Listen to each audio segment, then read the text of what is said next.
Hello everyone, स्वागत है आप सबका आपके अपने यूट्यूब चैनल आर.के. मुनीम केमिस्ट्री क्लासेस पर। आज हम पढ़ेंगे एफ ब्लॉक एलिमेंट। अब देखिए एफ ब्लॉक की अगर हम बात करें तो दो सीरीज है, 4F सीरीज और 5F सीरीज। एक को हम कहते हैं लेंथेनाइड एलिमेंट्स और एक को हम कहते हैं एक्टिनाइड एलिमेंट्स, या हम कहते हैं लेंथेनाइड सीरीज और एक्टिनाइड सीरीज। और इसके अलावा मैं अगर आपको ध्यान हो तो मैंने आपको पीरियोडिक टेबल में बताया था कि जो लेंथेनम है और जो एक्टिनियम है वो आपके एफ ब्लॉक एलिमेंट नहीं है। तो जो लेंथेनाइड सीरीज है वो आपके लेंथेनम के बाद शुरू होती है। तो यहाँ पर जो आपके लेंथेनाइड सीरीज है वो एटॉमिक नंबर कहाँ से स्टार्ट हो रही है? 58 से, और कहाँ खत्म हो रही है? 71। इसके अलावा अगर आपको ध्यान हो तो जो एटॉमिक नंबर 57 है वो लेंथेनम का है। किसका है? लेंथेनम का, जो कि क्या है? डी ब्लॉक एलिमेंट है। मैंने आपको बताया था कि लेंथेनम, क्योंकि हम लेंथेनाइड सीरीज बोलते हैं तो लेंथेनम जो है वो ए ब्लॉक का एलिमेंट नहीं है, वो डी ब्लॉक का एलिमेंट है। अब यहाँ पर देखिए एफ ब्लॉक जो है बहुत ही छोटा सा है। अगर आप नोट्स में देखेंगे तो 3 पेज में कंप्लीट हो जाएगा, थ्योरी जो है 3 पेज में कंप्लीट हो जाएगी। लेकिन अगर हम लास्ट ईयर के जो पेपर देखें, लास्ट के जो 2 पेपर देखें अगर, तो 8 से 10 क्वेश्चन आ रहे हैं। अब आप सोचो कि 3 पेज की थ्योरी पढ़नी है आपको और 8 से 10 क्वेश्चन आ रहे हैं, तो आप मान के चलिए कि आपके 99% क्वेश्चन हो जाएंगे। क्यों? क्योंकि देखिए आप मैक्सिमम बुक्स देखेंगे तो वहाँ पर एफ ब्लॉक हर बुक में नहीं दे रखा है। जो जेडीली है वहां पर एफ ब्लॉक दे रखा है और जेडीली में से maximum question as it is line to line उठते हैं। तो यहाँ पर हम जो है जेडीली को रेफरेंस मानते ही एफ ब्लॉक पढ़ रहे हैं। तो चलिए देखिए, सबसे पहले अगर हम बात करें तो ये है आपके लेंथेनाइड सीरीज, और यहाँ पर आपको एलिमेंट्स पता होने चाहिए कि एलिमेंट का नाम क्या है, सिंबल क्या है, इलेक्ट्रॉनिक कॉन्फ़िगरेशन क्या है। तो आप मान के चलिए कि एक क्वेश्चन तो इलेक्ट्रॉनिक कॉन्फ़िगरेशन पे पक्का है। और इसके अलावा लेंथेनाइड कॉन्ट्रैक्शन की अगर हम बात करते हैं तो वहाँ पर सीरीज होती है, साइज जो होता है उसका एक ऑर्डर चलता है। तो वहाँ पर भी आपको ऑर्डर अरेंज करने के लिए सीक्वेंस पता होना चाहिए। तो देखिए यहाँ पर एक एक करके अगर आप सबके एटॉमिक नंबर याद ना करें तो आपको ध्यान होना चाहिए कि एटॉमिक नंबर स्टार्ट कहाँ से और एंड कहाँ पर है। 58 से स्टार्ट है और 71 पे एंड है। इसके अलावा 57 डी ब्लॉक का है। डी ब्लॉक में एक एलिमेंट आने के बाद ये आपके क्या शुरू हो गया? 4F शुरू हो गया, और ये कंप्लीट होने के बाद वापस से जो डी ब्लॉक है वहां पर इलेक्ट्रॉन फेल होते हैं। तो यहाँ पर अगर हम सीरीज की बात करें तो एक एक करके एलिमेंट की अगर हम बात करें तो सीरियम, पीरियोडिक टेबल में मैंने आपको बताया था कि लेंथेनाइड सीरीज का पहला जो एलिमेंट है वो सीरियम होता है और जो लास्ट एलिमेंट है वो ल्यूटीशियम होता है। ये भी पूछ रखा है कई बार कि लेंथेनाइड सीरीज का पहला एलिमेंट क्या है और लास्ट एलिमेंट क्या है। ऐसे ही एक्टिनाइड का भी पूछ रखा है। तो यहाँ पर लेंथेनाइड सीरीज की बात करें तो सीरियम से स्टार्ट है और ल्यूटीशियम पे खत्म है। सीरियम का सिंबल है Ce और ल्यूटीशियम का सिंबल है Lu। अब हम सारे एलिमेंट्स की अगर हम बात करें तो cerium, praseodymium, neodymium, promethium, samarium, europium, gadolinium, terbium, dysprosium, holmium, erbium, thulium, ytterbium, lutetium. अब देखिए यहाँ पर ये सारे नाम की अगर हमने बात करी, अब देखिए याद करने में थोड़ा मुश्किल है। सारे नाम आपको बहुत ज़्यादा अच्छे से याद हो ऐसा ज़रूरी नहीं है, लेकिन आपको सीक्वेंस पता होना चाहिए। अब देखिए सीक्वेंस के लिए मैं आपको एक ट्रिक बताता हूँ। मैंने आपको बताया था कि मेरा फ्रेंड है नीम का थाना में, 1 साल मैंने वहाँ पर पढ़ाया था। जो प्रियंका बंसल है वहीं पर मैंने उनको पढ़ाया था, और जो अमित गर्ग है उनको भी पढ़ाया था। अमित गर्ग को पहले पढ़ाया था 2011-12 में, और जो प्रियंका बंसल है उनको 2015 में पढ़ाया था। अब देखिए यहाँ पर अगर हम इसको सीक्वेंस को याद करें तो देखिए मेरे फ्रेंड ने जो है ट्रिक बनाई थी, वो ट्रिक मैं आपको बताता हूँ, उससे आप याद करेंगे तो आपको याद हो जाएगा। कैसे? देखिए ट्रिक क्या है, आपको अगर दूसरी ट्रिक आती तो आप उससे भी याद कर सकते हैं, आपको याद करना है कुल मिला के। तो देखिए ट्रिक क्या है, काका पानी नहीं पिला सका। वापस से रिपीट कर रहा हूं, काका पानी नहीं पिला सका, यूरोपियम गुंडा तुम दादा हो, अरे तुम ये लो। वापस से रिपीट कर रहा हूं, काका पानी नहीं पिला सका, यूरोपियम गुंडा तुम दादा हो, अरे तुम ये लो। तो देखिए यहाँ पर ये आपको एक हिंट मिल गई कि आपको याद जो करना है वो एलिमेंट की आपको हिंट मिल गई, उससे आप याद कर सकते हैं। काका का मतलब सीरियम, पानी प्रेसियोडीमियम, नहीं नियोडीमियम, पिला प्रोमीथियम, सका सेमेरियम, यूरोपियन गुंडा तुम दादा हो, यूरोपियम गुंडा मतलब गैडोलिनियम, तुम टर्बियम, दादा हो डायस्पोरियम होल्मियम, अरे तुम ये लो अर्बियम, थूलियम, यट्रिबियम, ल्यूटीशियम। तो ये आप याद कर सकते हैं। अब इसके आपको सिंबल का भी आइडिया होना चाहिए। सीरियम का Ce है, प्रेसियोडीमियम का Pr है। अब देखिए यहाँ पर ध्यान रखना, प्रोमीथियम की स्पेलिंग में भी R आ रहा है और प्रेसियोडीमियम की स्पेलिंग में भी R आ रहा है। तो Pr आ रहा है, तो Pr जो है वो इसके लिए प्रेसियोडीमियम के लिए, प्रोमीथियम के लिए सिंबल है Pm, ध्यान रखना, ठीक है। इसके बाद नियोडीमियम का Nd हो गया, प्रोमीथियम का PM हो गया, सेमेरियम का SM हो गया, यूरोपियम का EU हो गया, गैडोलिनियम का GD हो गया, टर्बियम का TB हो गया, डायस्पोरियम का DY, होल्मियम का HO, अर्बियम का ER, थूलियम का TM। थूलियम का क्या है? TM है, TH नहीं है, ध्यान रखना, ठीक है, ये भी ध्यान रखना, थोरियम होता है TH का। उसके बाद यट्रियम जो है YB और ल्यूटीशियम का LU। तो ये सारे एलिमेंट जो है सीक्वेंस से आपको याद होनी चाहिए, एटॉमिक नंबर 58 से लेकर एटॉमिक नंबर 71। ये आपको नाम याद होगा, सिंबल याद होगे। अब आती है बात इलेक्ट्रॉनिक कॉन्फ़िगरेशन। अब देखिए, ये आप सोच रहे होंगे मैंने स्टार लगा रखा है, ये क्यों लगाया? तो मैं आपको बता देता हूँ, आगे थ्योरी हम पढ़ेंगे वहाँ आ जाएगा, क्योंकि यहाँ लिखा हुआ है तो मैंने बता देता हूँ कि देखिए यहाँ पर जो लैंथेनाइड सीरीज है उसमें मैक्सिमम एलिमेंट नेचुरली अकर करते हैं, लेकिन जबकि एक्टिनाइड सीरीज में मैक्सिमम एलिमेंट जो है वो आर्टिफिशियल है। आर्टिफिशियल मतलब मैनमेड है, नेचुरली अकर नहीं करते, और रेडियो एक्टिव डिसइंटीग्रेशन भी शो करते हैं, मतलब स्टेबल नहीं है। यहाँ पर जो प्रोमीथियम है ये मैनमेड है या हम कहें आर्टिफिशियल है, और ये रेडियो एक्टिव डिसइंटीग्रेशन शो करता है। बाकी सारे लगभग स्टेबल हैं, ठीक है। ये खास बात है, क्योंकि हम लैंथेनाइड सीरीज को ज़्यादा पढ़ते हैं कंपेरेटिवली एक्टिनाइड सीरीज। क्यों? क्योंकि लैंथेनाइड सीरीज में मैक्सिमम एलिमेंट जो स्टेबल है, केवल प्रोमीथियम जो है ये मैनमेड है, आर्टिफिशियल है और रेडियो एक्टिव डिके शो करता है, बाकी सारे नेचुरल है। जबकि एक्टिनाइड सीरीज में मैक्सिमम मैनमेड है या आर्टिफिशियल है और रेडियो एक्टिव डिसइंटीग्रेशन शो करते हैं। तो ये तो आपके मैंने बता दिया क्यों कर रहा है, ये नेचुरली अकर नहीं करता, मैनमेड है। दूसरी बात, डायस्पोरियम होल्मियम जो है ये मैक्सिमम मैग्नेटिक मूवमेंट शो करते हैं। आगे आएगा तो मैंने आपको यहाँ हिंट दे दिया। अब बात आती है इलेक्ट्रॉनिक कॉन्फ़िगरेशन की। तो देखिए, इलेक्ट्रॉनिक कॉन्फ़िगरेशन कैसे फिल करते हैं, उसके लिए मैंने आपको एटॉमिक स्ट्रक्चर पढ़ा रखा है। अब यहाँ पर आपको ध्यान ये रखना है कि जो अगर हम बात करें 5D और 4F, इसमें इलेक्ट्रॉनिक जो एनर्जी गैप है या एनर्जी का जो डिफरेंस है बहुत कम है। तो यहाँ पर पहले क्या होता है, एक इलेक्ट्रॉन डी में जाता है, उसके बाद जो है वो 4F में इलेक्ट्रॉन जाता है, ये आपको ध्यान रखना है, ठीक है। तो यहाँ पर अगर हम बात करें कि जो लैंथेनम है, इसकी सीरीज, इसकी जो कॉन्फ़िगरेशन है वो है 5D1 और 6S2, ये इसकी कॉन्फ़िगरेशन है। इसके बाद लैंथेनम की अगर हम बात करें, लैंथेनम के बाद जो है वो आपके सीरियम आता है। तो ये तो आपके था लैंथेनम की 5D1 और 6S2। लैंथेनम के बाद सीरियम आ रहा है, तो यहाँ पर 5D1 में एक इलेक्ट्रॉन जाने के बाद इलेक्ट्रॉन जाता है 4F में, ये आपको ध्यान रखना है। तो 4F में इलेक्ट्रॉन जा रहा है, तो ये हो गया 4F1, 5D1 और 6S2। तो 4F, 5D और 6S2। तो नॉर्मल कॉन्फ़िगरेशन जो होती है वो हम कैसे लिखते हैं, N-2F 1 to 14 नॉर्मल कॉन्फ़िगरेशन या जनरल कॉन्फ़िगरेशन, N-1D 0 to 1 और NS2, ये नॉर्मल या जनरल कॉन्फ़िगरेशन है। N-2F 1 to 14, N-1D 0 to 1 और NS2। तो यहाँ पर जो पहला एलिमेंट है सीरियम, वो हो गया 4F1, 5D1, 6S2। उसके बाद आप देखेंगे D में 0 हो गया वापस से, तो एक इलेक्ट्रॉन स्टार्टिंग में था, F में इलेक्ट्रॉन आया, उसके बाद D का जो इलेक्ट्रॉन है वो भी कहाँ चला गया, F में। तो यहाँ पर F2 एग्जिस्ट नहीं कर रहा है, मतलब F1 तो था, F2 नहीं था। तो ये मैं लिख देता हूँ यहाँ पर कि F2 जो है वो एग्जिस्ट नहीं करता है, मतलब F1 के बाद सीधे F3 आ गया। F3 कब आएगा, जब D का इलेक्ट्रॉन चल जाएगा। तो फर्स्ट में तो D1 था, उसके बाद D का इलेक्ट्रॉन चला गया, 4F3 हो गया, फिर 4F4, 4F5, 4F6, 4F7, 5D0 किसका है, यूरोपियम का। गैडोलिनियम का क्या है, 4F7, 5D1, 6S2। तो ये दोनों ही अपने आप में इंपॉर्टेंट है, एग्जाम में पूछे जा चुके। गैडोलिनियम तो 2-3 बार पूछा जा चुका है, यूरोपियम भी पूछ रखा है। तो यहाँ पर आपको ध्यान क्या रखना है कि गैडोलिनियम जो है वो हाफ फील्ड कॉन्फ़िगरेशन है, तो वहाँ पर F में 7 इलेक्ट्रॉन है, साथ के साथ एक इलेक्ट्रॉन D में है। यूरोपियम भी हाफ फील्ड है, लेकिन इसमें D में इलेक्ट्रॉन नहीं है। तो आपको क्या ध्यान रखना है कि यूरोपियम जो है 4F7, 5D0, 6S2 और गैडोलिनियम जो है वो है 4F7, 5D1, 6S2। दोनों 4F7 है, इसमें D0 है, इसमें D1 है। समझ में आ गई बात। इसके बाद 7 तो देखिए 2 बार रिपीट हो गया, अब सीधे 9 आ गया। क्यों? क्योंकि 8 तो आया नहीं, रिपीट हो गया इसलिए। तो यहाँ पर F8 नहीं है, क्या नहीं है, F8 नहीं है, तो सीधे F9 आ गया, ये F9 आ गया, D0 वापस से। तो देखिए यहाँ पर D1 हुआ, वापस से D0 हो गया, तो 8 की जगह सीधे 9 आ गया। उसका 10, 11, 12, 13, 14 जो है D0 है और 14 वापस से और D1 है। तो ये दो भी आप ध्यान रख सकते हैं। तो कहने का मतलब ये है कि अगर आप पूरे 14 एलिमेंट देखोगे तो केवल 2 में D1 है, केवल 3 में D1 है, सॉरी 2 में नहीं है, 3 में D1 है, D1, D1 और D1। एक तो स्टार्टिंग में, स्टार्टिंग का मतलब सीरियम, सीरियम की अगर हम बात करें तो वहाँ पर D1 है और F1 है।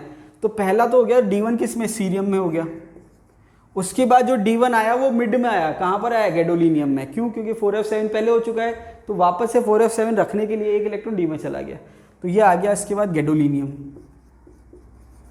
इसके बाद अगर हम बात करें तो देखिए यहाँ पर वापस से D1 किस में आ रहा है, लुटीशियम में आ रहा है। किस में आ रहा है, लुटीशियम में, तो ये आपकी लुटीशियम हो जाएगा।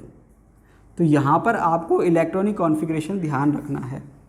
समझ में आ गई बात। तो देखिए ये आप कब याद रख पाएंगे, जब आपको सीक्वेंस याद है। कब याद रख पाएंगे, जब आपको सीक्वेंस याद है। क्यों, क्योंकि इलेक्ट्रॉनिक कॉन्फ़िगरेशन याद करना कोई बड़ी बात नहीं है, वो हमने देख लिया। कैसे देख लिया, पहले में D1 और F1 है, उसके बाद D1 एक में था, उसके बाद वापस से क्या हो गया, F1 के बाद सीधे F3 आ गया, फिर 4 5 6 7, तो 7D0 भी है और 7D1 भी है। 7D0 किसका, यूरोपियम का, और 7D1 किसका है, गैडोलिनियम का। उसके बाद 2 बार 7 आ गया, उसके बाद 8 नहीं है, सीधे 9 आ गया क्योंकि D0 हो गया। तो D1 सीरियम में था और D1 किस में हो गया, गैडोलिनियम में। उसके बाद 7 के बाद सीधे 9 आ गया, फिर 10 11 12 13 14, 14D0 भी है और 14D1 भी है। तो 14D0 किसका है, ट्रिबियम का है, और F14 और D1 किसका है, लुटीशियम का। तो ये आपको याद होगी। लेकिन यहाँ पर मेन चीज़ है कि ये तो आपको याद होगी कि पैटर्न क्या है। पैटर्न क्या है, 1 3 4 5 6 7 7 9 10 11 12 13 14 14, 1 3 4 5 6 7 7, फिर 9 10 11 12 13 14 14। तो ये आपने सीक्वेंस याद कर लिया। जब रिपीट होगा तो D0 D1, अब देखिए यहाँ पर ये D1 है, फिर जैसे 3 आया तो ये 0 हो गया, फिर 0 चल रहा है, कहाँ आ गया, गैडोलिनियम में D1 आ गया, और लास्ट में किस में आ गया, लुटीशियम में आ गया। तो ये आपको इलेक्ट्रॉनिक कॉन्फ़िगरेशन का पैटर्न तो याद हो गया, लेकिन ये एलिमेंट का अगर सीक्वेंस याद नहीं है तो गड़बड़ करोगे। अब देखिए होता क्या था कि पहले का जो ट्रेंड था वो फिक्स था। फिक्स क्या था, या तो पहले एलिमेंट की पूछेगा, या लास्ट की पूछेगा, या गैडोलिनियम की पूछ लेगा। लेकिन अब ट्रेंड जो है वो फिक्स नहीं है। गैडोलिनियम की पूछी जा चुकी है, यूरोपियम की पूछी जा चुकी है। इसके अलावा वो ऐसे पूछ लेगा कि पहला एलिमेंट कौन सा है लेंथेनाइड सीरीज का, लास्ट कौन सा है, कुछ भी पूछ सकता है। तो जैसे मान लीजिए उठा के कोई सी भी कॉन्फ़िगरेशन दे दी, पूछेगा कि भाई कौन सा एलिमेंट की है, या कोई सा भी एलिमेंट उठा के दे दिया, पूछेगा कि कॉन्फ़िगरेशन क्या है। तो हमारी हैबिट क्या है कि हम तो केवल इंपॉर्टेंट याद करते हैं। तो इंपॉर्टेंट में क्या होगा कि केवल ये वाली याद कर ली, ये वाली याद कर ली, बीच वाली, और ये वाली याद कर ली। वो कोई सी भी पूछ सकता है, तो आपको पूरी याद होनी चाहिए। और मान लीजिए कॉन्फ़िगरेशन ना पूछे, वो साइज़ का ऑर्डर पूछ लेगा। किसका ऑर्डर पूछ लेगा, साइज़ का। तो साइज़ का ऑर्डर तो तब आपको पता होगा जब आपको इनका सीक्वेंस पता होगा कि पहले कौन सा आ रहा है और बाद में कौन सा आ रहा है। तो ये थी बात लेंथेनाइड एलिमेंट्स की। 14 एलिमेंट हैं, लेंथेनम के बाद आ रहे हैं। लेंथेनम जो है एटॉमिक नंबर 57 है, कॉन्फ़िगरेशन है 5D1 6S0। इसके अलावा मैं एक चीज़ और बता दूं कि अगर मैं +3 कर दूं, क्या कर दूं, +3 कर दूं, तो वहाँ पर जो कॉन्फ़िगरेशन है वो यूनिफॉर्म हो जाएगी। क्या होगी, यूनिफॉर्म। मतलब जैसे बीच बीच में एक्सेप्शन आ रहे हैं, यूनिफॉर्म कैसे हो जाएगी। अगर लेंथेनम 3+ की बात करूँ, यहाँ थोड़ा सा हिंट दे देता हूँ, लेंथेनम 3+ की बात करूँ तो ये 0 0 चल रहा है पूरा, 4F0 5D0 और 6S0। और जैसे फिर मैं बात करूँगा सीरियम की, तो जैसे सीरियम +3 करूँगा तो D और S के इलेक्ट्रॉन निकल जाएंगे, तो ये 1 हो जाएगा। इसको +3 करूँगा तो 2 इसमें से निकलेंगे, 1 इसमें से निकलेगा, तो F2 हो जाएगा। तो कहने का मतलब है अगर मैं +3 की कॉन्फ़िगरेशन चला रहा हूँ तो D0 से शुरू होगी, सॉरी D0 तो वैसे ही है, F0 से शुरू होगी और F14 तक जाएगी। मतलब F0 1 2 3 4 5 6 7 8 9 10 11 12 13 14 ऐसे चलेगी, +3 में, सब में नहीं। तो ये आपकी बात हो गई पोजीशन की। भाई लेंथेनम जो है उसके बाद 4F सीरीज है, पीरियोडिक टेबल में इसको नीचे से अलग से लिखते हैं। इसके अलावा ये 14 एलिमेंट थे। एटॉमिक नंबर कहाँ से है, नाम क्या है, सिंबल क्या है, कॉन्फ़िगरेशन क्या है। एक क्वेश्चन आप मान के चलिए कॉन्फ़िगरेशन पे पक्का है। तो अगर आपने ढंग से याद कर लिया और ढंग से समझ लिया और ट्रिक से आपने याद कर लिया तो एक क्वेश्चन आपका आसानी से हो जाएगा। इसके बाद बाकी सारी प्रॉपर्टी हम पढ़ते हैं। 2 प्रॉपर्टी मैंने आपको बता दी, वापस से रिपीट हो गया, हम देख लेंगे। अब देखिए अगर हम बात करें 4F सीरीज की या लेंथेनाइड एलिमेंट्स की, तो उसको हम और क्या कह सकते हैं, इनर ट्रांजिशन एलिमेंट्स। जैसे डी ब्लॉक को हम ट्रांजिशन एलिमेंट्स कहते हैं, वैसे ए ब्लॉक को इनर ट्रांजिशन एलिमेंट्स कहते हैं। इसके अलावा 4F सीरीज को हम और क्या कहते हैं, रेयर अर्थ एलिमेंट्स। ये आपको ध्यान रखना है। इसके अलावा हमने कॉन्फ़िगरेशन डिटेल में पढ़ ली है, लेकिन अगर हम कॉमन कॉन्फ़िगरेशन की बात करें, जैसे मैंने अभी आपको बताया n-2 F1 to 14, तो वैसे यहाँ क्या लिख सकते हैं, 6-2 F1 to 14, 6-1 D0 to 1 और 6S2। और तो जब मैं इसको सॉल्व करूँगा या इसकी वैल्यू लिखूंगा 6-2 की, तो ये हो जाएगा 4F 5D और 6S। इसके पहले जीनोन है नो डाउट, क्योंकि ये आउटर मोस्ट कॉन्फ़िगरेशन को बता रहा है। अब इसके बाद अगर हम बात करेंगे तो इलेक्ट्रॉनिक कॉन्फ़िगरेशन की बात होगी, और इसके अलावा क्या नाम है इनके, ये हमने बात कर ली। अब इसके अलावा ऑक्सीडेशन स्टेट पे सबसे ज़्यादा क्वेश्चन अगर कोई पूछा जाता तो वो ये है कि जो लेंथेनाइड एलिमेंट्स हैं उनकी सबसे जो कॉमन ऑक्सीडेशन स्टेट है वो क्या है। तो सबसे कॉमन ऑक्सीडेशन स्टेट है +3। इसका मतलब ये है कि जितने भी लेंथेनाइड एलिमेंट्स हैं सारे के सारे +3 शो करते हैं। इसके अलावा भी कर सकते हैं, लेकिन सारे के सारे कौन सी कर रहे हैं, +3 तो कर ही रहे हैं। इसके अलावा एक बात इंपॉर्टेंट और है कि अगर +3 के अलावा भी कोई शो कर रहे हैं तो ज़्यादा स्टेबल कौन सी है, +3। तो दो बात हमने देखी कि यहाँ पर जो सबसे कॉमन ऑक्सीडेशन स्टेट जो सारे लेंथेनाइड एलिमेंट्स शो करते हैं वो है +3, और +3 जो है वो ज़्यादा स्टेबल है। अब +3 के अलावा कौन कौन से एलिमेंट कौन कौन सी ऑक्सीडेशन स्टेट शो करते हैं वो यहाँ हमने दे रखा है। सीरियम जो है +4 शो करता है, और +4 शो करने के बाद इसकी जो कॉन्फ़िगरेशन होती है वो 4f0 हो जाती है। अब देखिए, अभी मैंने आपको एक हिंट दिया था कि जब हम नॉर्मल कॉन्फ़िगरेशन पढ़ी वो हमने एटॉमिक कॉन्फ़िगरेशन पढ़ी, उसके बाद हमने क्या देखा कि सीरियम में F में 1 है, D में 1 है और S में 2 है। तो अगर मैं 3 इलेक्ट्रॉन निकालूंगा तो पहले S में से निकालूंगा, फिर D में से निकालूंगा, फिर F में से निकलेगा। तो S और D में से निकाले तो 3 निकल गए, F में 1 रह गया। कब? जब +3 था। लेकिन जैसे ही +4 करा तो F0 हो गया। ठीक है। इसके अलावा अगर मैं बात करूँ टर्बियम की, तो यहाँ पर आप देखेंगे +4 है। क्या है? +4 का मतलब F7। क्यों?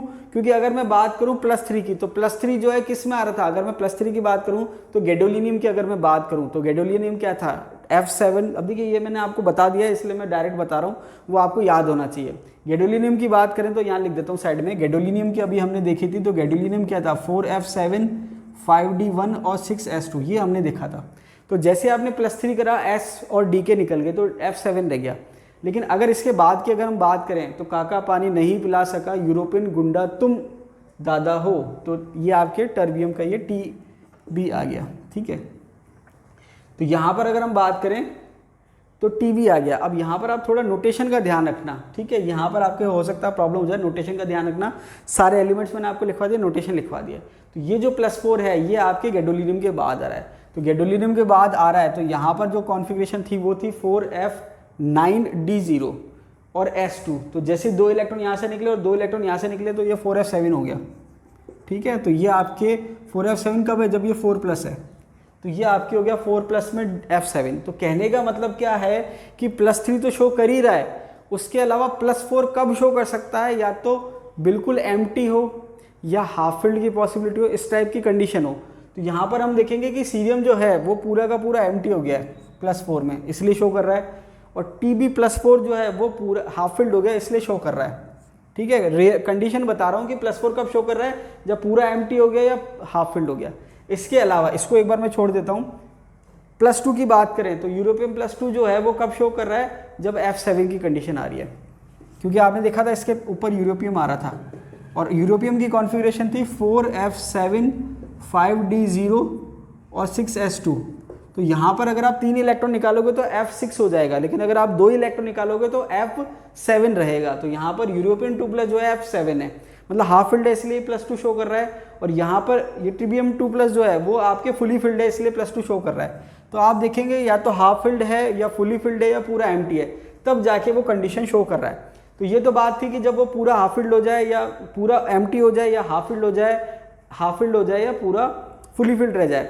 इसके अलावा ये तो आइडियल कंडीशन है कि भाई हमने याद कर लिया कि भाई ये तो एम्प्टी हो गया इसलिए कर लिया, लेकिन इसके पास की भी कोई कंडीशन है तो भी वो शो कर रहा है। जैसे ये तो 0 तक पहुंच गया, आइडियल कंडीशन होगी मान लीजिए, लेकिन ये 0 तक नहीं पहुंचा लेकिन उसके आसपास पहुंच गया, मतलब ये 1 तक पहुंच गया, तो ये भी शो कर रहा है।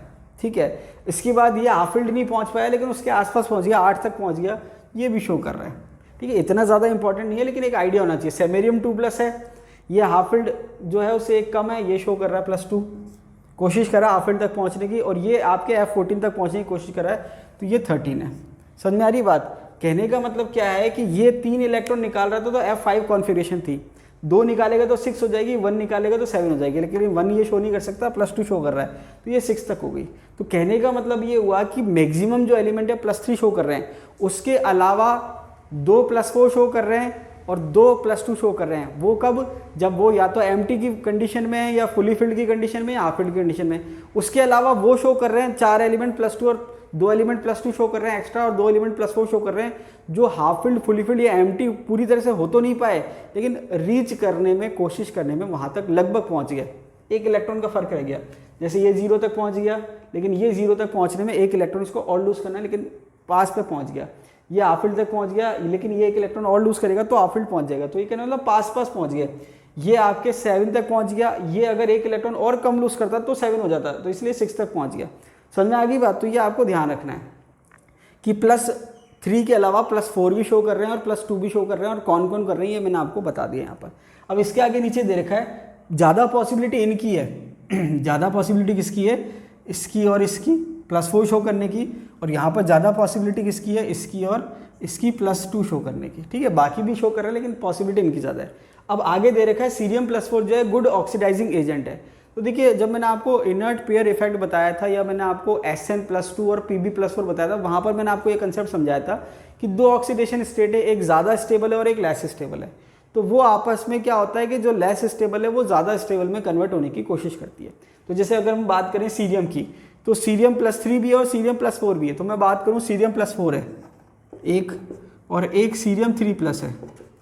अब यहाँ पर अगर मैं बात करूँ कि दोनों में से ज़्यादा स्टेबल कौन है, तो यहाँ पर हमने बता रखा है कि ज़्यादा स्टेबल +3 है। इसका मतलब अगर सीरियम +4 में प्रेजेंट है भी तो वो एग्जिस्ट तो कर रहा है लेकिन ज़्यादा स्टेबल नहीं है, मतलब इतना स्टेबल है कि एग्जिस्ट कर सकता है लेकिन ज़्यादा स्टेबल नहीं है। तो जैसी पॉसिबिलिटी मिलेगी या उसको मौका मिलेगा वो कन्वर्ट हो जाएगा किसमें, +3 में। तो सीरियम +4 किस में कन्वर्ट हो रहा है, +3 में। और ये +3 में कब कन्वर्ट होगा, जब एक इलेक्ट्रॉन लेगा। और इलेक्ट्रॉन जब ये ले रहा है तो खुद रिड्यूस हो रहा है, इलेक्ट्रॉन जब ये ले रहा है तो खुद रिड्यूस हो रहा है, लेकिन तो बिहेव किसकी तरह करेगा, खुद तो रिड्यूस हो रहा है लेकिन बिहेव किसकी तरह करेगा, ऑक्सीडाइजिंग एजेंट की तरह। तो ये मैंने आपको बताया था कि ऑक्सीडाइजिंग एजेंट की तरह बिहेव कौन करता है, जो अपनी हायर ऑक्सीडेशन स्टेट में होता है और लेस स्टेबल होती है हायर ऑक्सीडेशन स्टेट, और वो जो हायर ऑक्सीडेशन स्टेट है वो इलेक्ट्रॉन लेने के बाद लोअर ऑक्सीडेशन स्टेट में चेंज होने की टेंडेंसी रखती है। तो सीरियम +4 जो है हायर ऑक्सीडेशन स्टेट है, लेस स्टेबल है, इलेक्ट्रॉन लेके सीरियम +3 में कन्वर्ट होगा। तो ये आपके खुद रिड्यूस हो रहा है और किसकी तरह बिहेव कर रहा है, एज अ ऑक्सीडाइजिंग एजेंट। तो यहाँ पर सीरियम +4 जो है गुड ऑक्सीडाइजिंग एजेंट है। यहाँ पर रिएक्शन भी दे रखी है कि कौन सी रिएक्शन में काम आ रहा है ये, तो सीरियम 4+ जो है आयरन 2+ के साथ रिएक्शन करता है और क्या बना लेता है, सीरियम 3+ प्लस आयरन 3+। तो ये खुद तो रिड्यूस हो गया, एक इलेक्ट्रॉन लेके +3 में कन्वर्ट हो गया और इसको ऑक्सीडाइज कर दिया, +2 से किस में चला गया, ये +3 में। अब ये जो रिएक्शन है ये किसकी है, वोल्टामेट्रिक टाइट्रेशन की। देखिए इलेक्ट्रोकेमिस्ट्री हम पढ़ते हैं तो अलग अलग प्रकार की टाइट्रेशन होती है। तो जैसे कंडक्टोमेट्रिक टाइट्रेशन होती है, सिंपल एसिड बेस्ड टाइट्रेशन होती है, ऐसे वोल्टामेट्रिक टाइट्रेशन होती है। तो वहाँ पर ये रिएक्शन फॉलो होती है। हमारे ज़्यादा डिटेल में जरूरत नहीं है लेकिन मैंने आपको हिंट के लिए बता दिया, नीचे लिखा हुआ भी है। यहाँ पर अगर वो रिएजेंट पूछ ले कि कौन सा रिएजेंट काम में आ रहा है, ये तो रिएक्शन होगी आयनिक फॉर्म में, और रिएजेंट की बात करें तो ये आपके सेरिक सल्फेट या सीरियम जो भी आप कहना चाहो, ये आपके सेरिक सल्फेट हो जाएगा, CeSO4 होल्टोइज। मतलब ये जो सीरियम है इस फॉर्मूले में ये +4 में है, किस में है, +4 में। तो CeSO4 होल्टोइज हो गया, +4 ऑक्सीडेशन स्टेट होगी, oxidising agent in voltammetric titration. कहाँ पर काम आ रहा है, वोल्टामेट्रिक। तो पहली बात तो सीरियम +4 किस में काम आ रहा है, ऑक्सीडाइजिंग एजेंट। रिएक्शन पूछे तो ये लिखी हुई है, रिएजेंट पूछ ले तो ये लिखा हुआ है। कहाँ काम आ रहा है, oxidising agent in voltammetric titration. समझ में आ गई बात। Direct line to line question बन रहे हैं, line to line as it is छप के आ रही है एग्जाम में, क्योंकि ज़्यादा पॉसिबिलिटी नहीं है, मैटर ज़्यादा नहीं है, तो कम मैटर में से क्वेश्चन बन रहे हैं और जो कॉमन है वो तो ऑप्शन नहीं है ज़्यादा, ठीक है। इसके बाद अगर हम बात करें तो सेबेरियम +2 जो है, वही वाली बात ये है कि ये +4 शो तो कर रहा है लेकिन ज़्यादा स्टेबल +3 है, तो +3 में कन्वर्ट होने की कोशिश करेगा। ऐसे सेमेरियम है तो सेमेरियम +2 शो कर रहा है। अब +2 जो है वो ज़्यादा स्टेबल तो है नहीं, तो ये किस में कन्वर्ट होने की कोशिश करेगा, सेमेरियम 3+ में। किस में कन्वर्ट होने की कोशिश करेगा, सेमेरियम 3+ में। और सेमेरियम +2 सेमेरियम 3+ में कन्वर्ट होगा कैसे, एक इलेक्ट्रॉन त्याग कर। तो मैंने कहा माइनस इलेक्ट्रॉन, कैसे कन्वर्ट होगा, एक इलेक्ट्रॉन त्याग कर, तो -1 इलेक्ट्रॉन।